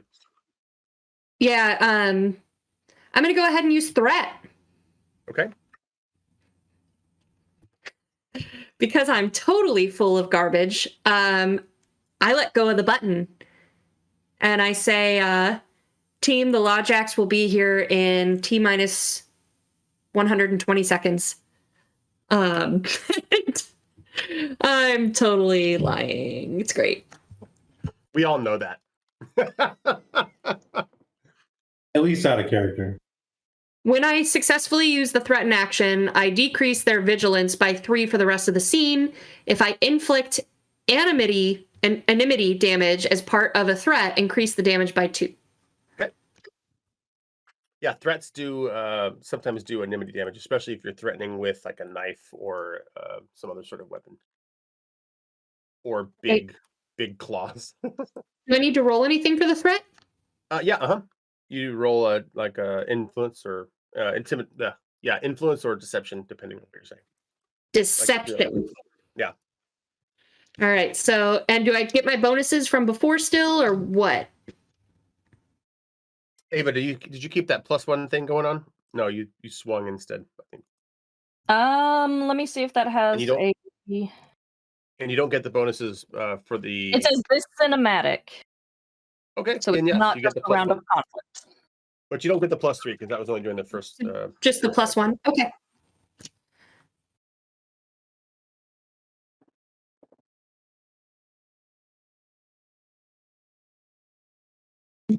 $16. Oh yeah, that's a good roll. So, the other two who were already sort of questioning their life choices now decide that they're also going to run as well. So we're still in a cinematic. Do you want to run after them, or do you want to be done? Is that a question for the group or for me? For you. Oh yeah, no, I'm not chasing, but I will, kind of like I did with earlier. As they run, I will get louder after them. 119, 118, 117, 116. Alrighty. Shia, it's your turn. You can give chase, or you can just chill. All right, gang. I've never really role played with half of you, so how do we feel about hostages and interrogations here?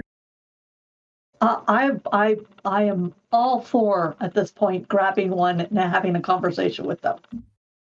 It's like we don't have to hurt him to talk to him. We just gotta scare him, right? All right, I will chase after one. Okay. Then this becomes a chase. They have 3 turns to try to get away, and you have 3 turns to try to catch them. You're gonna have to use physicality, and I'm gonna set that at.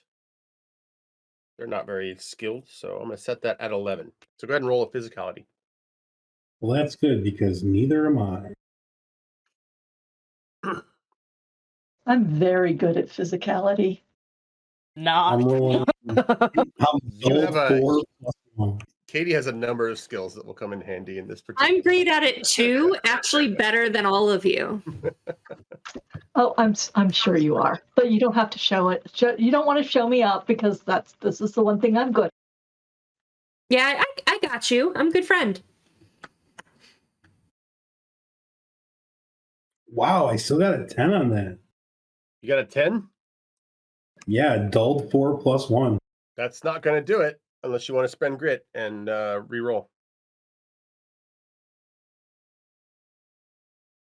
Yeah, I should do that. I will do that. Okay.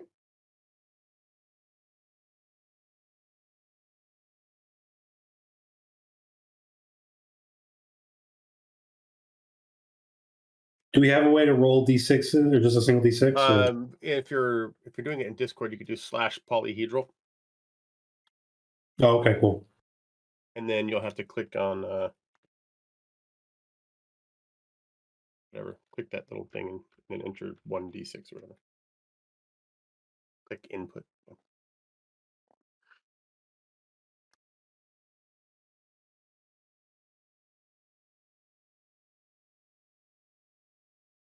That breaks it from a 10 to an 11, Opti. Does that? That's what you needed, my friend. That's what you needed. Oh, really? Nice. No. So you did amount 5 progress, and then it becomes Katie's turn. One of them is a short distance ahead of you. The others just started running. I just want the closest one. Okay. And I'm going to shift my meditation to light body, which means I have a +1 on all physicality tests. Nice. And then I'm going to also spend a grit so that I can have an additional range increment if it's needed. It's not needed, But what will happen if you do that is you will actually move ahead of them. So you will actually have an increased benefit, or actually your progress track, the amount of progress you need will get much lower. Okay, well, that is You appear in front of them like, no, no, no. six. That is a 5. That is a 6. 17 plus 5 is 22. Oh my goodness. Okay, so what what happens now is that Katie just sort of shimmers a little bit and then just like shoots off in front of these people, and now just is standing right in front of one, and it just runs right into her hand. And the other one's just like, okay, what's going on? We give up. So you have caught 2 of them. The other one is right on the other side of Katie. If you wanted to let them go, that's fine. But you've caught the other 2 that were closer. Just need to. I don't care about the person behind me. They are not putting up a fight. So Daron, if you don't want to do anything, then that will end the well, I guess if everybody else doesn't want to do anything or keep the chase going. Well, I kind of want to try something. It'll only happen if Darren can catch up. My idea is if I could catch up and make it look like I fumble and then they get away, I could drop a microlink on them. Oh, that would be pretty difficult. Yeah, I figured. It's a long shot, but I want to give it a try anyway. It's a one shot. Why the hell not? You absolutely could. It would require you to make a very good physicality roll, and then you'd have to make another roll to try to place it on them. But Okay. it's possible. Well, I have grit. I'm going to can I decide to spend the grit to ignore Dold after I roll, or do I have to do it before? I'm going to be kind and say you can do it whenever. Okay. Because my physicality is a Dold 4. So Yeah, not even as you're saying it, like, you know what, that should probably not be the rule. never mind. Didn't quite make it, did you? All right. I didn't even get a 5 on that roll. So that's an 8. You start to run, and you're like, never mind. Start to run and get a stitch in one side. We can just Yeah, it was a total of an 8. All right, no, that's not going to work. Yeah. Dungy, do you think you want to stay? You weren't making much of a move to follow him anyway. If seeing everyone else is moving up, I'll kind of approach and push the button again and say, Lojax, we have this under control. Cancel backup. Fair enough. And Ashaya. You're so committed. I love it. I mean, if we caught one, we caught one. Like, I was kind of like, that was where my head was at. You caught 2. That's twice as good as I thought we were going to do. All right. So the other one runs away. It was the human with the knife. Gets away. You choose not to chase them, but you've got 2. You've got an orc man and an elf woman. They drop their weapons. And how do you want to handle this?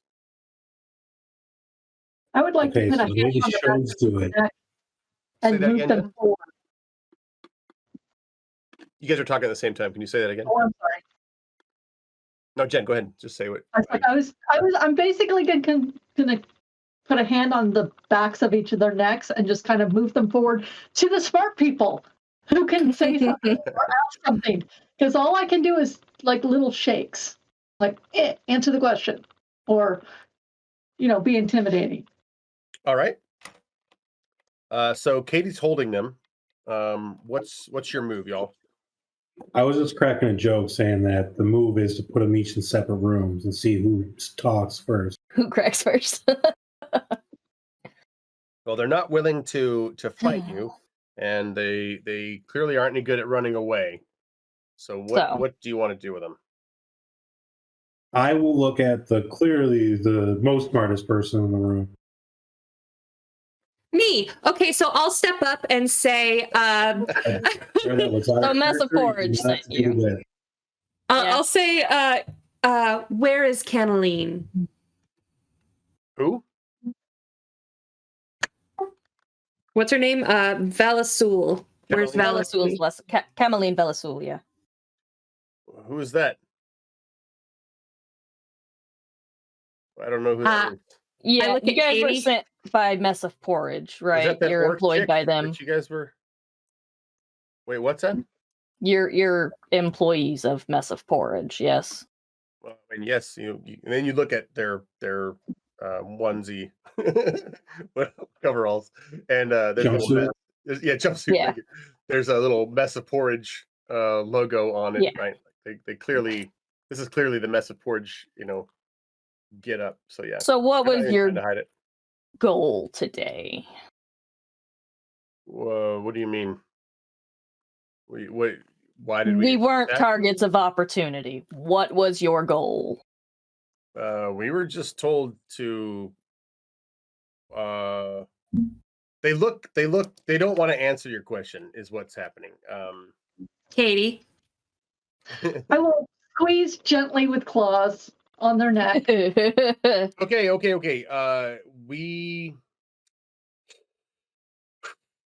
Hey, listen. We'll tell you the truth, but we want protection. We didn't want to be doing this. Oh, I know. So if you can help us out, then I'll tell you everything. We just don't want to get in trouble. All right, we can work something out. Okay. So our boss, middle manager, at our Mess of Porridge, threatened to take away our jobs if we didn't come kill this Gula Belmar goblin and then hang out, spy on the place, and kill anybody who comes investigating. That's what we were doing. So how'd you kill her? What'd you use? We were given a sort of magical poison, and we put it in porridge, and we made her eat it. We didn't want to, but we have families, and we were threatened by our boss, and we knew how this stuff goes down. We knew that if we just did it, then we could keep our jobs and we wouldn't get in trouble. Do you know Where can we find where your you're? boss? Yeah. What's that? I couldn't. Where can we find your boss? Oh, at the local. Well, I guess the Mess of Porridge in La Sanctuary by the river. But I'm pretty sure he wasn't the one who sent us. I mean, he was the one who gave us the stuff, but he kind of seemed like he didn't want to do it either. Right, but he put you up to do the thing, and you are cooperating with us. So, hoping, I'm assuming that we'll go easy on you. Yeah. We need to go hard on somebody. Yeah, that's true. So we're going to go after your boss. It's not going to be you, right? Hey, if that's what it takes, that's fine. Does anybody have any other questions before I roleplay a little bit? Real quick to ask them, and you don't know who is instructing your boss? No, I don't know who my boss's boss is, but if you want my boss, his name is Gus Bazular. I have a world question. Yep. Okay, so these guys just basically confessed to murder under duress and under duress of their own boss. Yeah. So what happens in that kind of situation in this world? How corrupt are the Lawjacks? I mean, not to be too, alarmist about it, but the same thing that happens in our world, right? I mean, ultimately, the people with the most money are going to get believed, and nothing's going to happen to them. In this world, it's just a little bit more particular, where the Lawjacks don't even pretend to help people without money. In fact, the only crimes in this world are crimes of debt, right? If you can pay for what you did, then you don't go to jail. That's what fines are. They're just taxes for the rich. In this world, the law only works for the elites and the wealthy and the people who have property. Unlike our world, where justice is truly Okay. done. So I'm just So- thinking because I just wanted to be sure because like one of the big things is don't give aid or comfort to the authorities. Yeah. These people are authorities. These guys are not authorities, and if we turn them in, even though they're the ones who did the murder, the physical part of the murder, they need help. Yep, So you're on the right track. Okay. Which is a little bit strange to think, but okay. Not all every right. community has those values, but yeah. Yeah, basically, This community definitely doesn't want to get the lawjacks involved. what I'm getting out of this is if we turn them in, they're going to go down for murder, whether it was under duress or not. Exactly. Yep. I got an answer for that. Although I guess I should ask a world-building question myself. Go ahead. Well, go ahead, Darren. No, Sarah first. I was just going to take out whatever technical device I might have, Opti, and start looking up CyberKit and start looking up where the heck Cameline Valasul can be found so that we can just go to the head of the snake. Easily found at the Espartu Kebab office in La Sanctuary, which is like downtown in this district. And sounds close to the mess of porridge that these people worked at. It is not. I mean, like it's not a general area, but like more than a mile or two. We've established that in other games that like there's no like meetup place for envoys. Is there at least like a holding facility for people if we were to call the lawjacks, even though our community isn't that kind? You can commandeer stuff if you need to, right? Like as envoys, you can just say, "Hey, listen, like we need this," and people will help you. People are on your side, cool. right? People want to help you, and so like if whatever you need, there's definitely places that you can lock, right, and hold people. Sure. All right, then I'm ready to role play, but I just want to make sure everybody's good. Sounds good. All right, I will, after I have this conversation with them and say we're going to go after your boss, I will give like a smirk over to Jiron and say, "Hey, you know what's the best way to keep someone safe from a dangerous individual, don't you?" No. I mean, You don't let them out. Right. You put them in, like a big metal box that no one can break in, right? Mm-hmm. So, are you gonna like put us in like a cell or something? I mean, Or for the time something. being, like it's the safest way to keep you safe. I mean, like that's fair. We murdered your envoy, so that's fair. And we will obviously, because you were cooperative, speak favorably to whoever is in charge of making that decision. But I hope you understand that we are more of the investigator type than we are the enforcer type. Yeah. Okay. You said that you would help us, right? So. Yep. All right, so I'll take them somewhere that's like definitely at least feels like a jail, but is also a place where we can keep them safe. We'll call it the holding tank because lots of people get drunk in. Yeah, that's kind of what I was thinking. Yeah. Sleep it off place. Yep. The drunk tank. Hopefully, they get some friends in there that make them not sleep so well. All right, we have a decision to make as far as where you guys go next. So I feel like now's a good time to take a break before you decide what to do next. Welcome back, everyone. We are in the final chapter. Opti, take us away. All right, you have captured these thugs who have they have admitted to murdering your former envoy, Gula Belmar. They were willing to cooperate with you. They gave up their boss, who might lead you to whoever actually ordered the killing of Gula. And you have your mission. So where are you headed next? Espartu Kebab, I believe. After Cameline. All right. Finish so the job first. You're going to head Then we to can solve the murder. Cameline Velasul, who may or may not be involved in this, but is definitely the one who does the inspections and the one that you'll need to deal with in order to have things go well, I guess, moving ahead for your community. All right, so you head to Espartu Kebab, which is it's in an office building in downtown Le Sanctuaire. The offices are sort of modest 3-story building with not a lot of heavy security. You can guess that probably Lodjax might show up if there's any trouble, but it might take a while, right? Because again, these are sort of government buildings, and they don't assume that there's going to be trouble on any given day.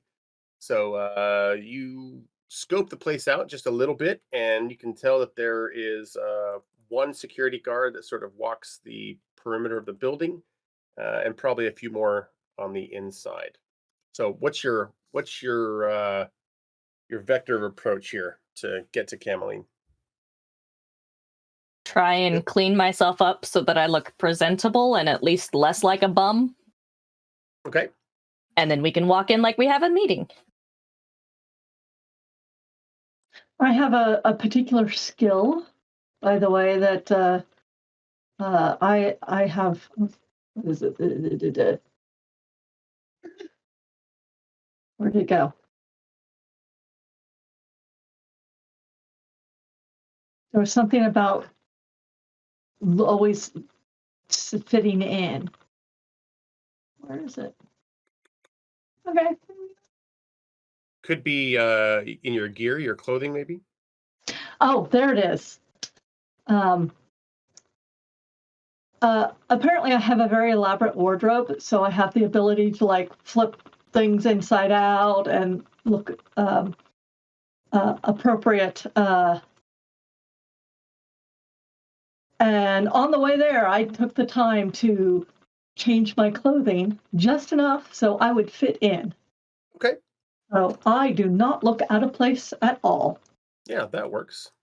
And can I assist Ava? Garen. Garen? You're on. Yep. Diron. Like give him a scarf or something to. Ah, yes, you could use your elaborate wardrobe to sort of enhance theirs. Yes. Sure. So Yeah. on the way, I'm just sort of like, no, Take that hat off. Yeah. I like my hat. All right, so you guys want to like sort of go the social route where you just sort of walk in like you're supposed to be there. Yeah. Look like you'll be there. Look like you're supposed to be there, and few people will question you. All we're missing is a clipboard. and Dungy and Ashai, you're on board with this? Yeah, I can talk my way through anything. Okay. So you walk up to the building, and you see the security guard. He looks directly at you and keeps walking. And then you go inside, and you walk right past 2 security guards who look right at you and do not seem to care that you're there. And then you walk right up to the information desk, unless you know where Cameline is, or unless you want to just sort of assume that you can find it. You can walk past, or you can ask for information at the desk. Well, I I don't feel think like- that information is available like publicly, but if only someone could illegally access stuff, maybe a computer. I was gonna say Diron would kind of just like walk past and assume that there will have like nameplates on offices or similar. All right, I'm trying to get a sense here. Like, if Diron keeps walking, are you all going to keep walking with them, or are half of you going to stop and ask, and the other half going to pretend like you're supposed to be there? I'd probably take point off Diron if they were leading the operation. I'm leading the operation, but I'll follow along for now. All right, so you just keep walking like you know where you're supposed to go, and like in every government building that ever existed, full of low wage people. They don't care. Nobody cares that you're there. Nobody looks up. Nobody seems to mind that a group of people just walked in. You're able to just walk to to the back. There's an elevator, and then there's just a bunch of offices in the back. Do they have nameplates? You haven't seen a nameplate yet, but you're on the first. Do they have one of those screens, since we're in a cyberpunk world here, where it says like which offices are where, like a directory for? Oh yeah, you look around for a directory, and there is a directory. It clearly details how Camelid Velasul and the rest of Espartu Kebab are on the second floor. Second floor it is. You get into. Are you going by the elevator or the stairs? I think elevator. I don't think Diron would even think a second about it. You get in the elevator, and right as it's about to close, you hear somebody say, "Oh, wait, hold on 1 second, please. Hold the elevator."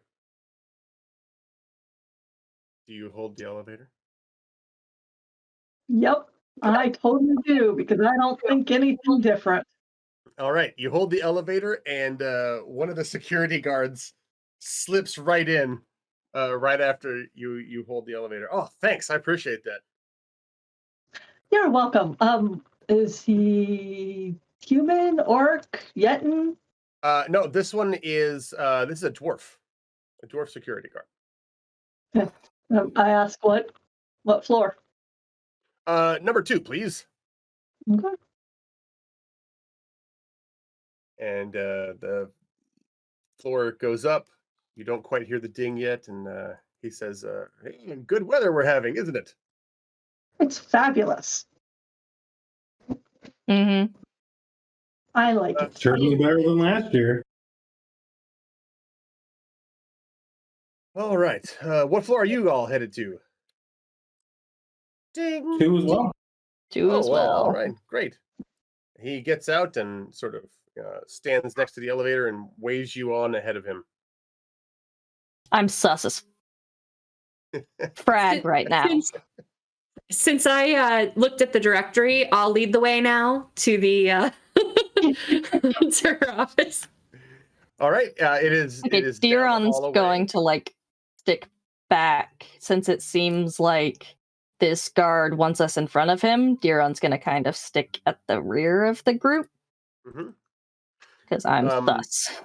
Yeah, the guard does not seem to be following you. He seems Okay. to be hanging around in the lobby area, but you make your way down the hall, and Cameline Velasul's office is clearly marked. Big mistake, lady.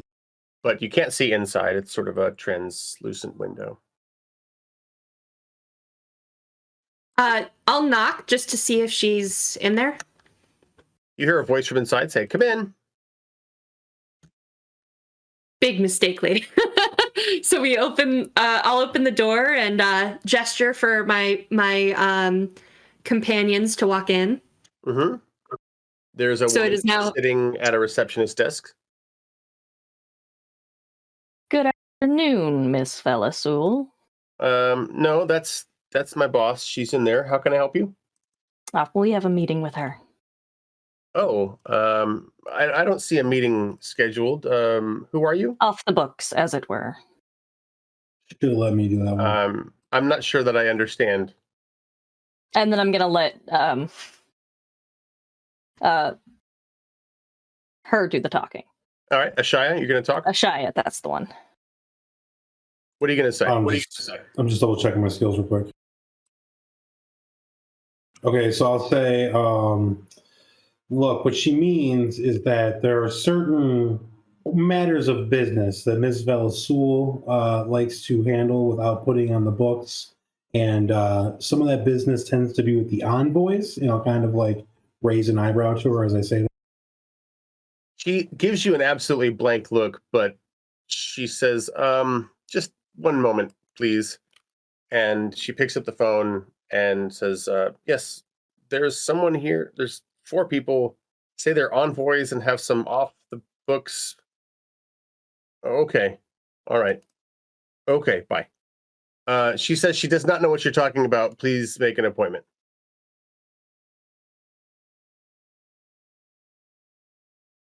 I look at our master of lies and Yeah, the thing is though, I can't lie to the person we're trying to visit. Like, I can't convince them we have a meeting. She's not talking about you, honey. You're not the master of lies. I look at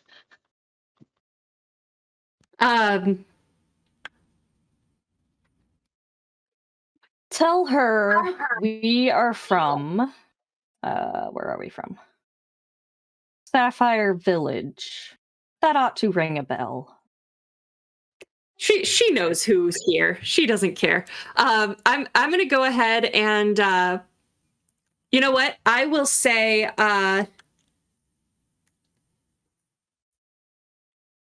You should just make an appointment and just be like, okay, we have an appointment now. I'm gonna go ahead and so with the cyber kit, since it's Yeah, that's how I mean. no, hold on, please. So if it's a cyber kit, is it kind of like in Shadowrun where it's all AR and I can do things like sneakily without people noticing that I'm doing things, or am I actually getting a laptop out and doing things? You do have a sort of laptop thing, but if you have let me see your character sheet here.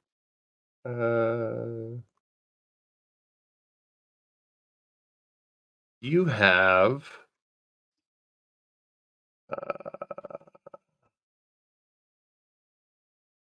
I don't think you have what it takes to do it without hands. Oh no, you do. You have a data jack, so you can absolutely do that. Okay, so I'm gonna go ahead and bring up a chat like or an email, like the in like Slack or whatever the company is using in their computers, and basically send something from the like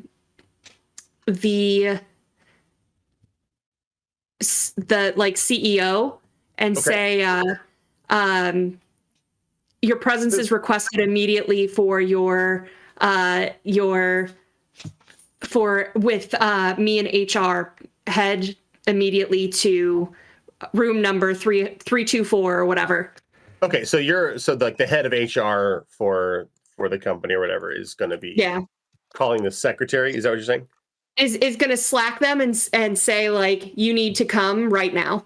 Okay, you're close enough to her personal computer that you can do this. So you would make a cyber tech roll. And I believe cyber tech is 3d6 plus 3. Okay. 14, 15, 16, 17. Oh yeah, absolutely. You're very easily able to sort of make that small little hack. And then alert goes off on her computer and she's like, "Oh, I'm going to have to ask you all to step out, please. I have to be in a meeting." So she waits for you all to exit back out. I guess we'll have to come back later, guys. All right. She sort of pushes you out and closes the door behind her and heads off to a meeting, sort of disheveled looking, like not quite certain. You know, this all takes about a couple of minutes, but she leaves. I leave the group kind of like around a thing of cubicles and back to the door. All right. So like obviously she didn't talk to her boss about it. So the door is still open. You can get through and you have a straight line to Cameline, looks like. Let's do it. We go in. She's a mature elf. She's got dark skin and hair. And she's sitting behind a desk and she sees you come in and she says, "What are you doing here? Who are you?" Good afternoon. Listen, we Survivor season 82 is coming on in 9 minutes, so we're gonna do this real quick here. Go ahead, and I'll look weird like I'm giving permission for Rem to talk. You're on. Okay. We're from Sapphire Village. Oh, okay. You will be dealing with me from now on. Why would I do that? Because I have all the information that Gula did. Oh, of course you do. What exactly do you want out of this? Because let The me tell same you. deal continues. Okay, well, let me tell you about this deal. Yes, it is true. The information that she has, I'm not going to say it in case you're trying to do some sort of entrapment or something, but um, what Gula has on me is real. That's who I used to be, but I'm not that anymore, and I'm legit. All I want is for Neo Babylon to have safe food to eat. That's a noble thing, making sure that restaurants keep people safe and that we have standards. That's why people don't get sick and die of all sorts of diseases like they did a few hundred years ago.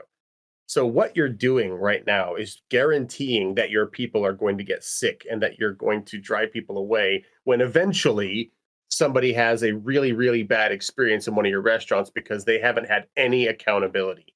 We So- take care of our own.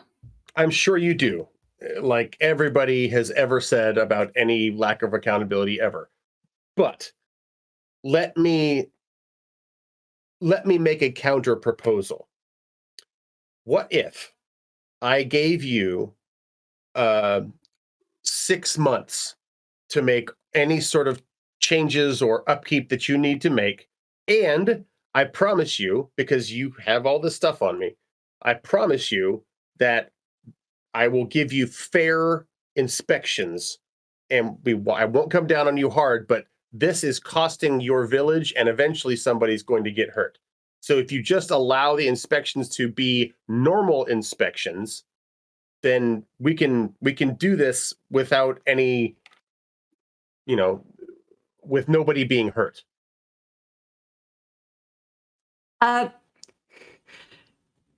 While she's talking, can I do more cyber tech? Sure. I want to find her home address.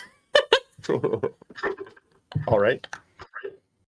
Make that cybertech roll. You're close enough to her computer or her Halo, her handheld automated. Only 11 this time, but it's like a Google search, so I'm hoping I'm good enough. Yeah, I mean, like it's not that hard. She lives basically in this sort of moderately nice place in Le Sanctuary, not too far from. Are you still at 5402 Monterey Avenue? Yes. Listen, there's no need for threats. So, I mean, do you want like a whatever? What is to suss her out, make sure she's legit roll, or she just legit? Do you have doubts? Deer on wood. You don't trust a good thing when it's handed to you like that. I think Ashaya could probably suss out if she's lying or not. What do you want me to roll? You can roll observation plus charisma.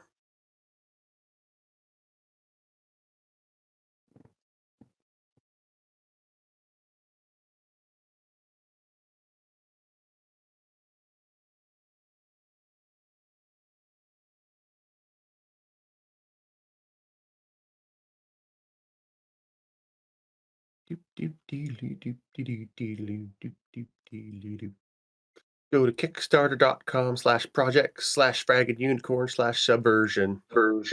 15. Okay, yeah. She seems on the level to you. None of the sort of telltale marks of somebody who's lying or trying to deceive. Plus, she seems to like not have any good reason to deceive you. She seems to be coming from a decent place. A good-hearted place even. Since I've sussed her out as like telling the truth, I will look to Dirion and say, I mean, I think she's telling the truth, and if she's on the up and up, then this deal kind of goes through. It just I don't understand why she would kill Gula. And I'll say it out loud to Darian so the woman can hear us. When you say that, Cameline says, "What? Kill Gula? I didn't kill Gula. I mean, I didn't shed any tears when she died, but she was an old woman. It was about to happen sooner or later. I was just biding my time. Why would I kill her? That's absurd. Who told you that? Well, I mean, we found 3 Mesoporage thugs who not only like tried to beat us up, but their descriptions or their boot shapes were similar to the ones that we found in our apartment. I see. I know what happened then, if that's the case. Let me paint a picture. There is an associate director of acquisitions at Mess of Porridge in the La Sanctuary district office. He has been bothering me to get in and do the proper inspections, and I keep telling him I can't do the proper inspections. And to be honest with you, I said, I told him why, because there's this gal who's blackmailing me. Now, he's the one that I used to work with who, well, you probably know by now. He's the one at Mess of Porridge that I used to work with to find and condemn places so that he could come in. He wanted to start this up again with me, and I kept telling him no because, I couldn't get into Sapphire Village at all.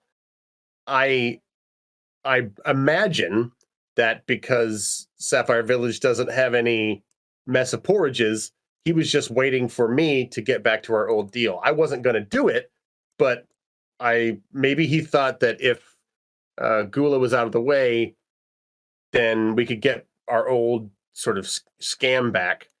Okay. So I would check with Yanzu Ilgi if you're really gonna try to figure out who killed her. If you know somebody killed her.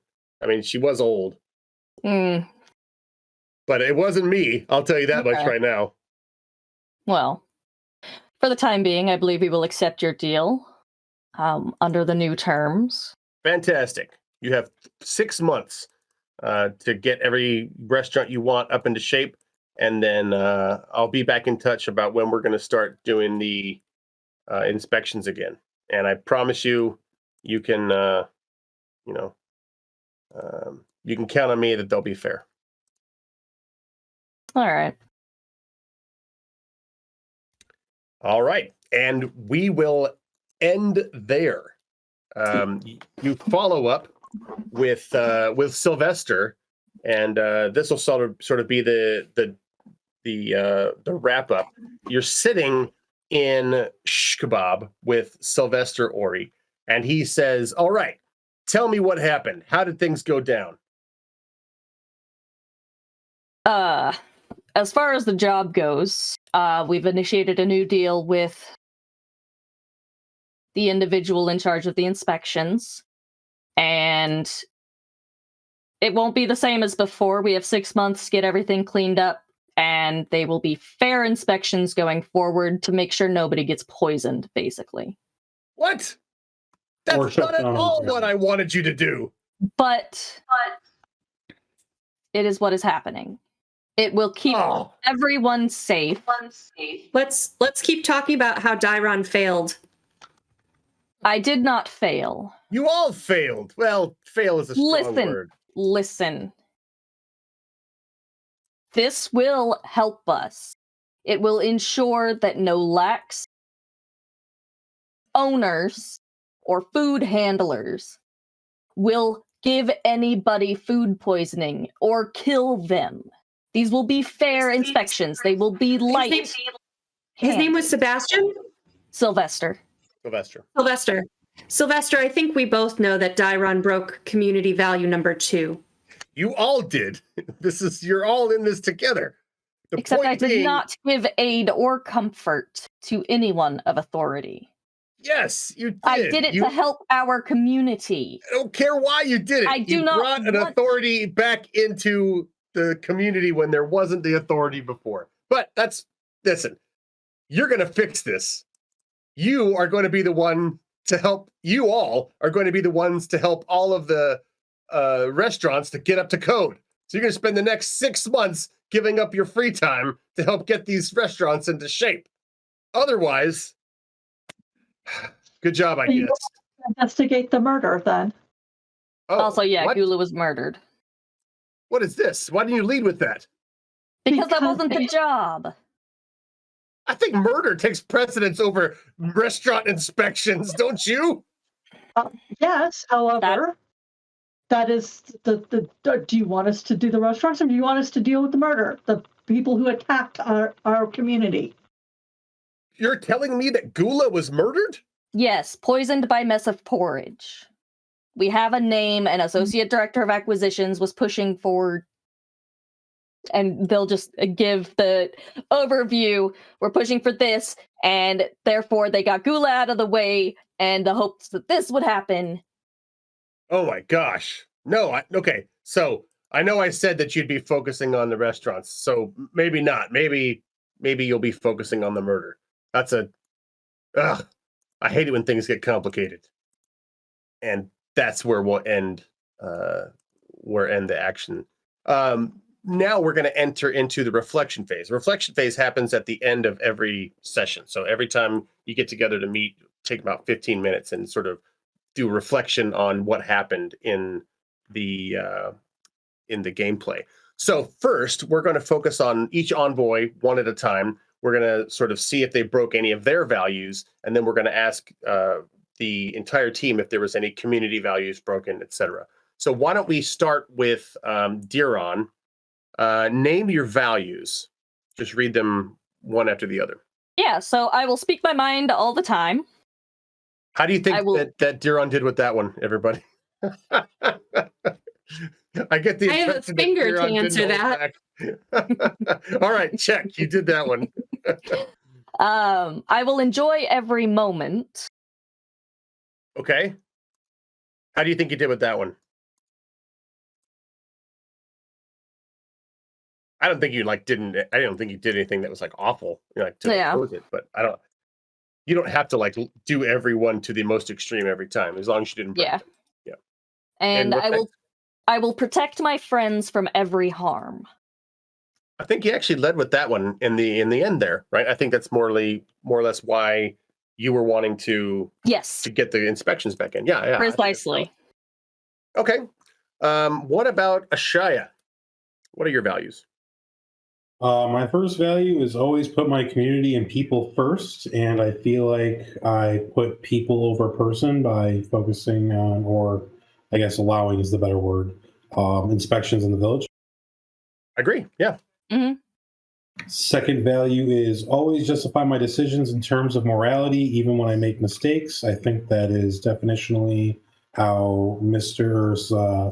Sylvester feels about us right now.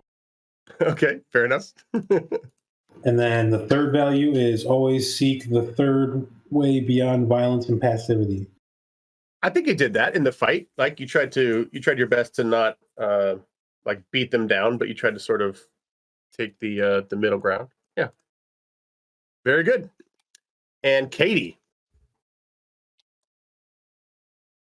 Mine are pretty much the same as Ava's were. I will speak my mind all the time, which I think I was pretty blabbermouthy.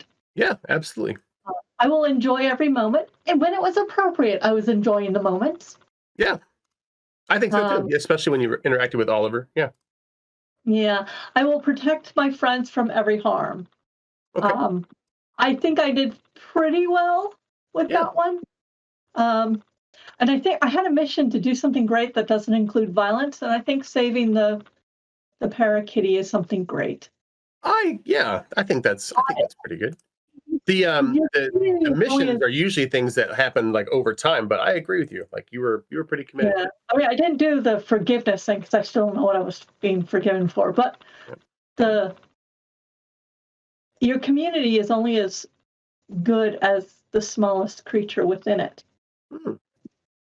and you take care of the small as well as the large. I think I like that. I think you did pretty well. I think there might have been a cut and paste error between y'all's values. I don't know. We have a different mission, so you both played them all. No, we don't. And I like them. We have all the same value, desire, and mission. Well. I wonder who actually was supposed to do that. Versus, like, did you put the wrong ones, or did I have the wrong ones? I don't know. Because we did play very different characters, though, even with the same values. Yeah, I love it. I think these are actually Katie's, because Katie has that huge potential for violence, but she wants to do something that's sort of not just about violence yet. I But like we'll fix that in post. And then Dungy. Hey, my first value is I will never take blame, which at the end I was like, Tyron sucks. Fair enough. All right. Number 2 is I will survive. I stepped behind Katie in the fight. You did. Yes, you did. And 3, I will be loyal to those who show me kindness. I tried to show some kindness to Tofi, and even the Sylvester, where it was like you trusted me to do something, but I didn't get much other chance with kindness. competition. Yeah. All right, excellent. So if you stayed true to all of your values, then you would gain 1 fortune for the session. You get automatically 1 fortune per each hour that you spent. So total, that would be a 4 fortune session. Now let's look at your community values. The community values of Sapphire were keep out of trouble with every authority, don't give aid or comfort to the authorities, and always find food for those who need it. So did you keep out of trouble with every authority? Yes. Yeah, you did not call the Lawjacks when you could have, and you didn't do anything that was illegal necessarily. So yeah, or at least didn't get caught. Did you give aid or comfort to any authorities? Failure. I wouldn't I say don't know if we can call it aid or comfort. We made an agreement, but they didn't want to agree with us. They didn't. They made a compromise because they had to. And yeah. Yeah, the way I would read it, and we certainly don't have to read it this way. We can vote on it. The way I would read it was that you aided Ispartu Kebab in getting back into Sapphire. But that's the way I read it too. Okay. But did you always find food for those who need it? I kind of was thinking when we were going through Gula's cabinet that we should donate the food, but I kind of said it in my head instead of outward. So They did mention it, and I said food got used. One at a time. I said I'd have it covered. You did. I don't know that you counts I don't for think we're saying those the who same need thing. it. But I will say this. What were you saying, Jen? I was the one who said something that we shouldn't let this food go to waste. Yeah. And then Rem was like, "Oh, I'll take care of it. I got this." But you are forgetting the one person who did need food, Oliver. The parakeety. And you gave it to them. Yeah. Right? So you did take care of the food. You fed the person who needed it. So yeah, you did well. So that kind of you would all take a certain amount of. Oh no, I'm sorry. When you break a community goal, that goes against your downtime actions. So if we were to keep playing, you would have 3 downtime actions that you could do to either like rest up or to like build up your community or do some sort of other interactions with the community. Because you broke one of the community values, you would have to give one of those up to sort of, fix what was right. So in this instance, right, instead of having 3 downtime actions, you would have 2 because you'd be spending 1 working for Sylvester, trying to get all the restaurants into accommodation because you broke that community value or something like that, right? The GM has some sort of flexibility to give out. Like if you did something really egregious, then you might even lose faction rep with your own faction. And then you would ask at this point if anybody accomplished any missions, and I think we talked about how Katie accomplished a long-term or a mission in her case. So you would get another 5 fortune for accomplishing a mission like that. Was there anything that happened that might have caused anonymity damage upon reflection? So sometimes when you get involved in actions, like somebody pulls a knife on you and threatens you, that causes anonymity damage. Is there anything else that might have caused anonymity damage? And anonymity damage is like, I don't know, emotional damage, right? Something that really affects you in a negative way or scares you. Damage. Yes, that's what So was there anything that happened that you can think of that you didn't think of at the time, but that might have caused your character to have some negative emotions or fear or moral trauma? Dayron's existence. I was just trying to think of a way to put this. The game isn't really meant to have any PvP stuff in it, but like You could fight each other. there was enmity damage at least on Darien, if not both ways, in that argument. Yeah, the GM took enmity damage from listening to the argument. Yeah. Well, the thing is, with Darren doesn't care. Like, they said what they said and ignored the back talk. Yeah. That's why it didn't go longer. So the last thing we would ask is, was there any sort of faction rep change? You didn't interact with the Lawjacks.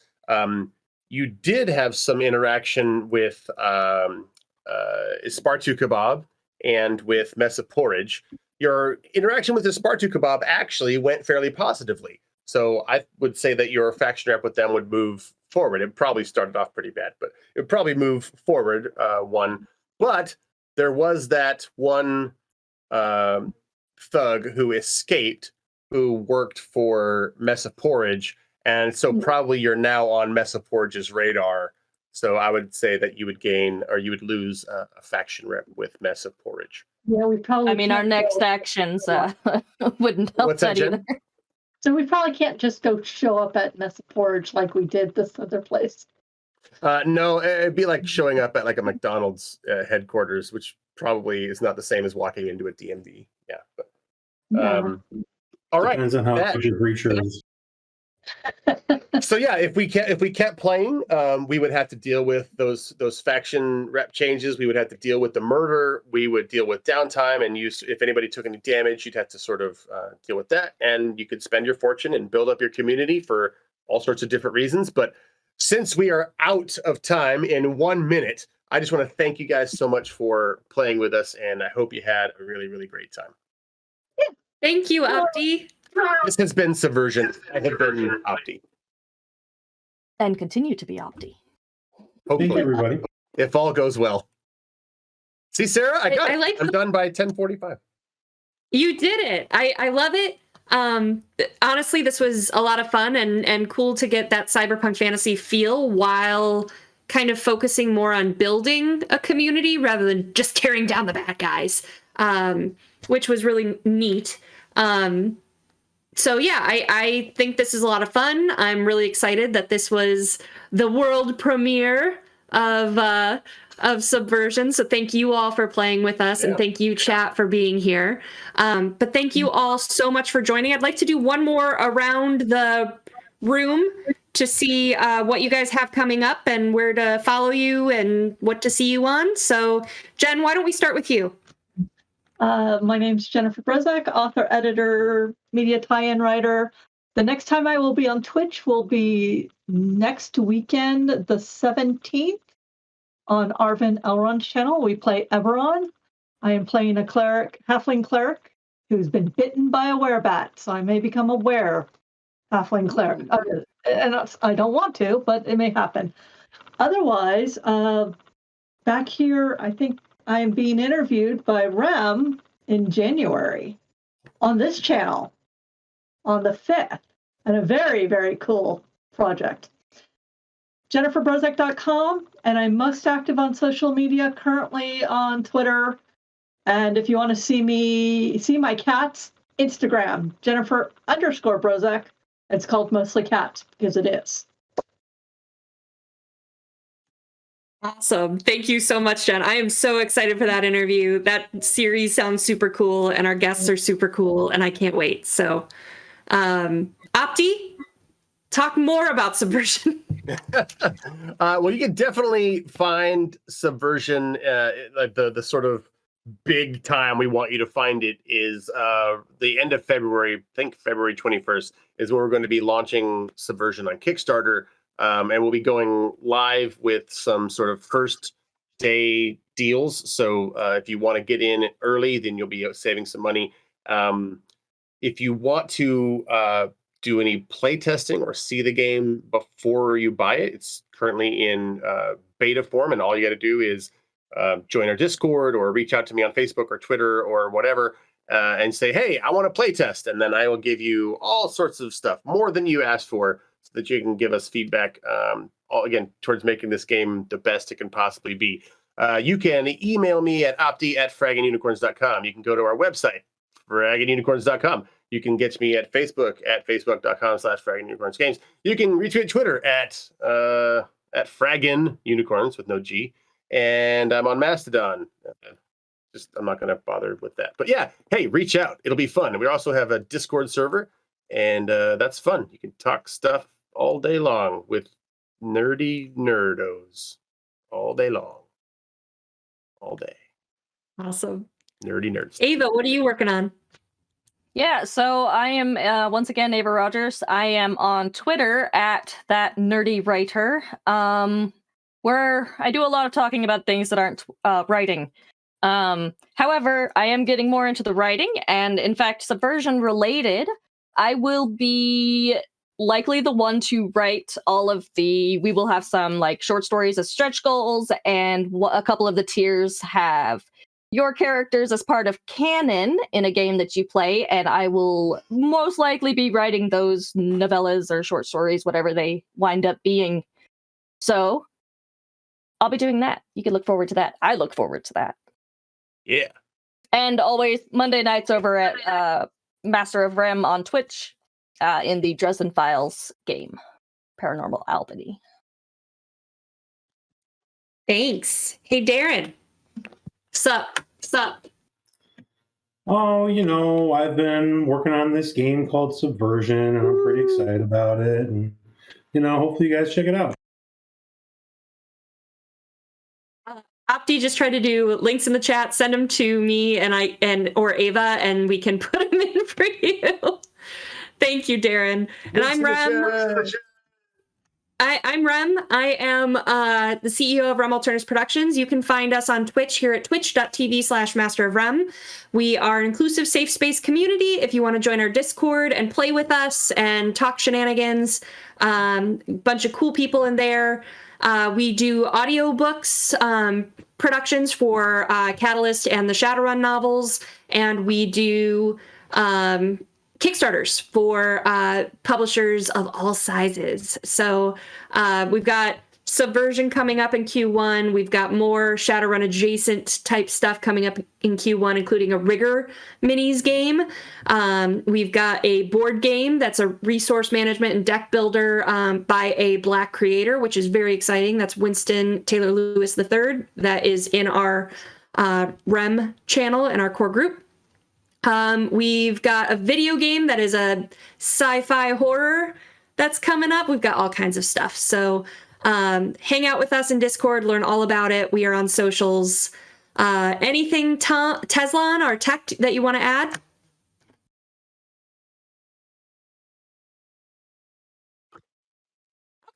Okay. So yeah, join us in all of the places, and we will be back next week here on Gen Con TV. Bye, everyone. Thank you. Thanks, everybody.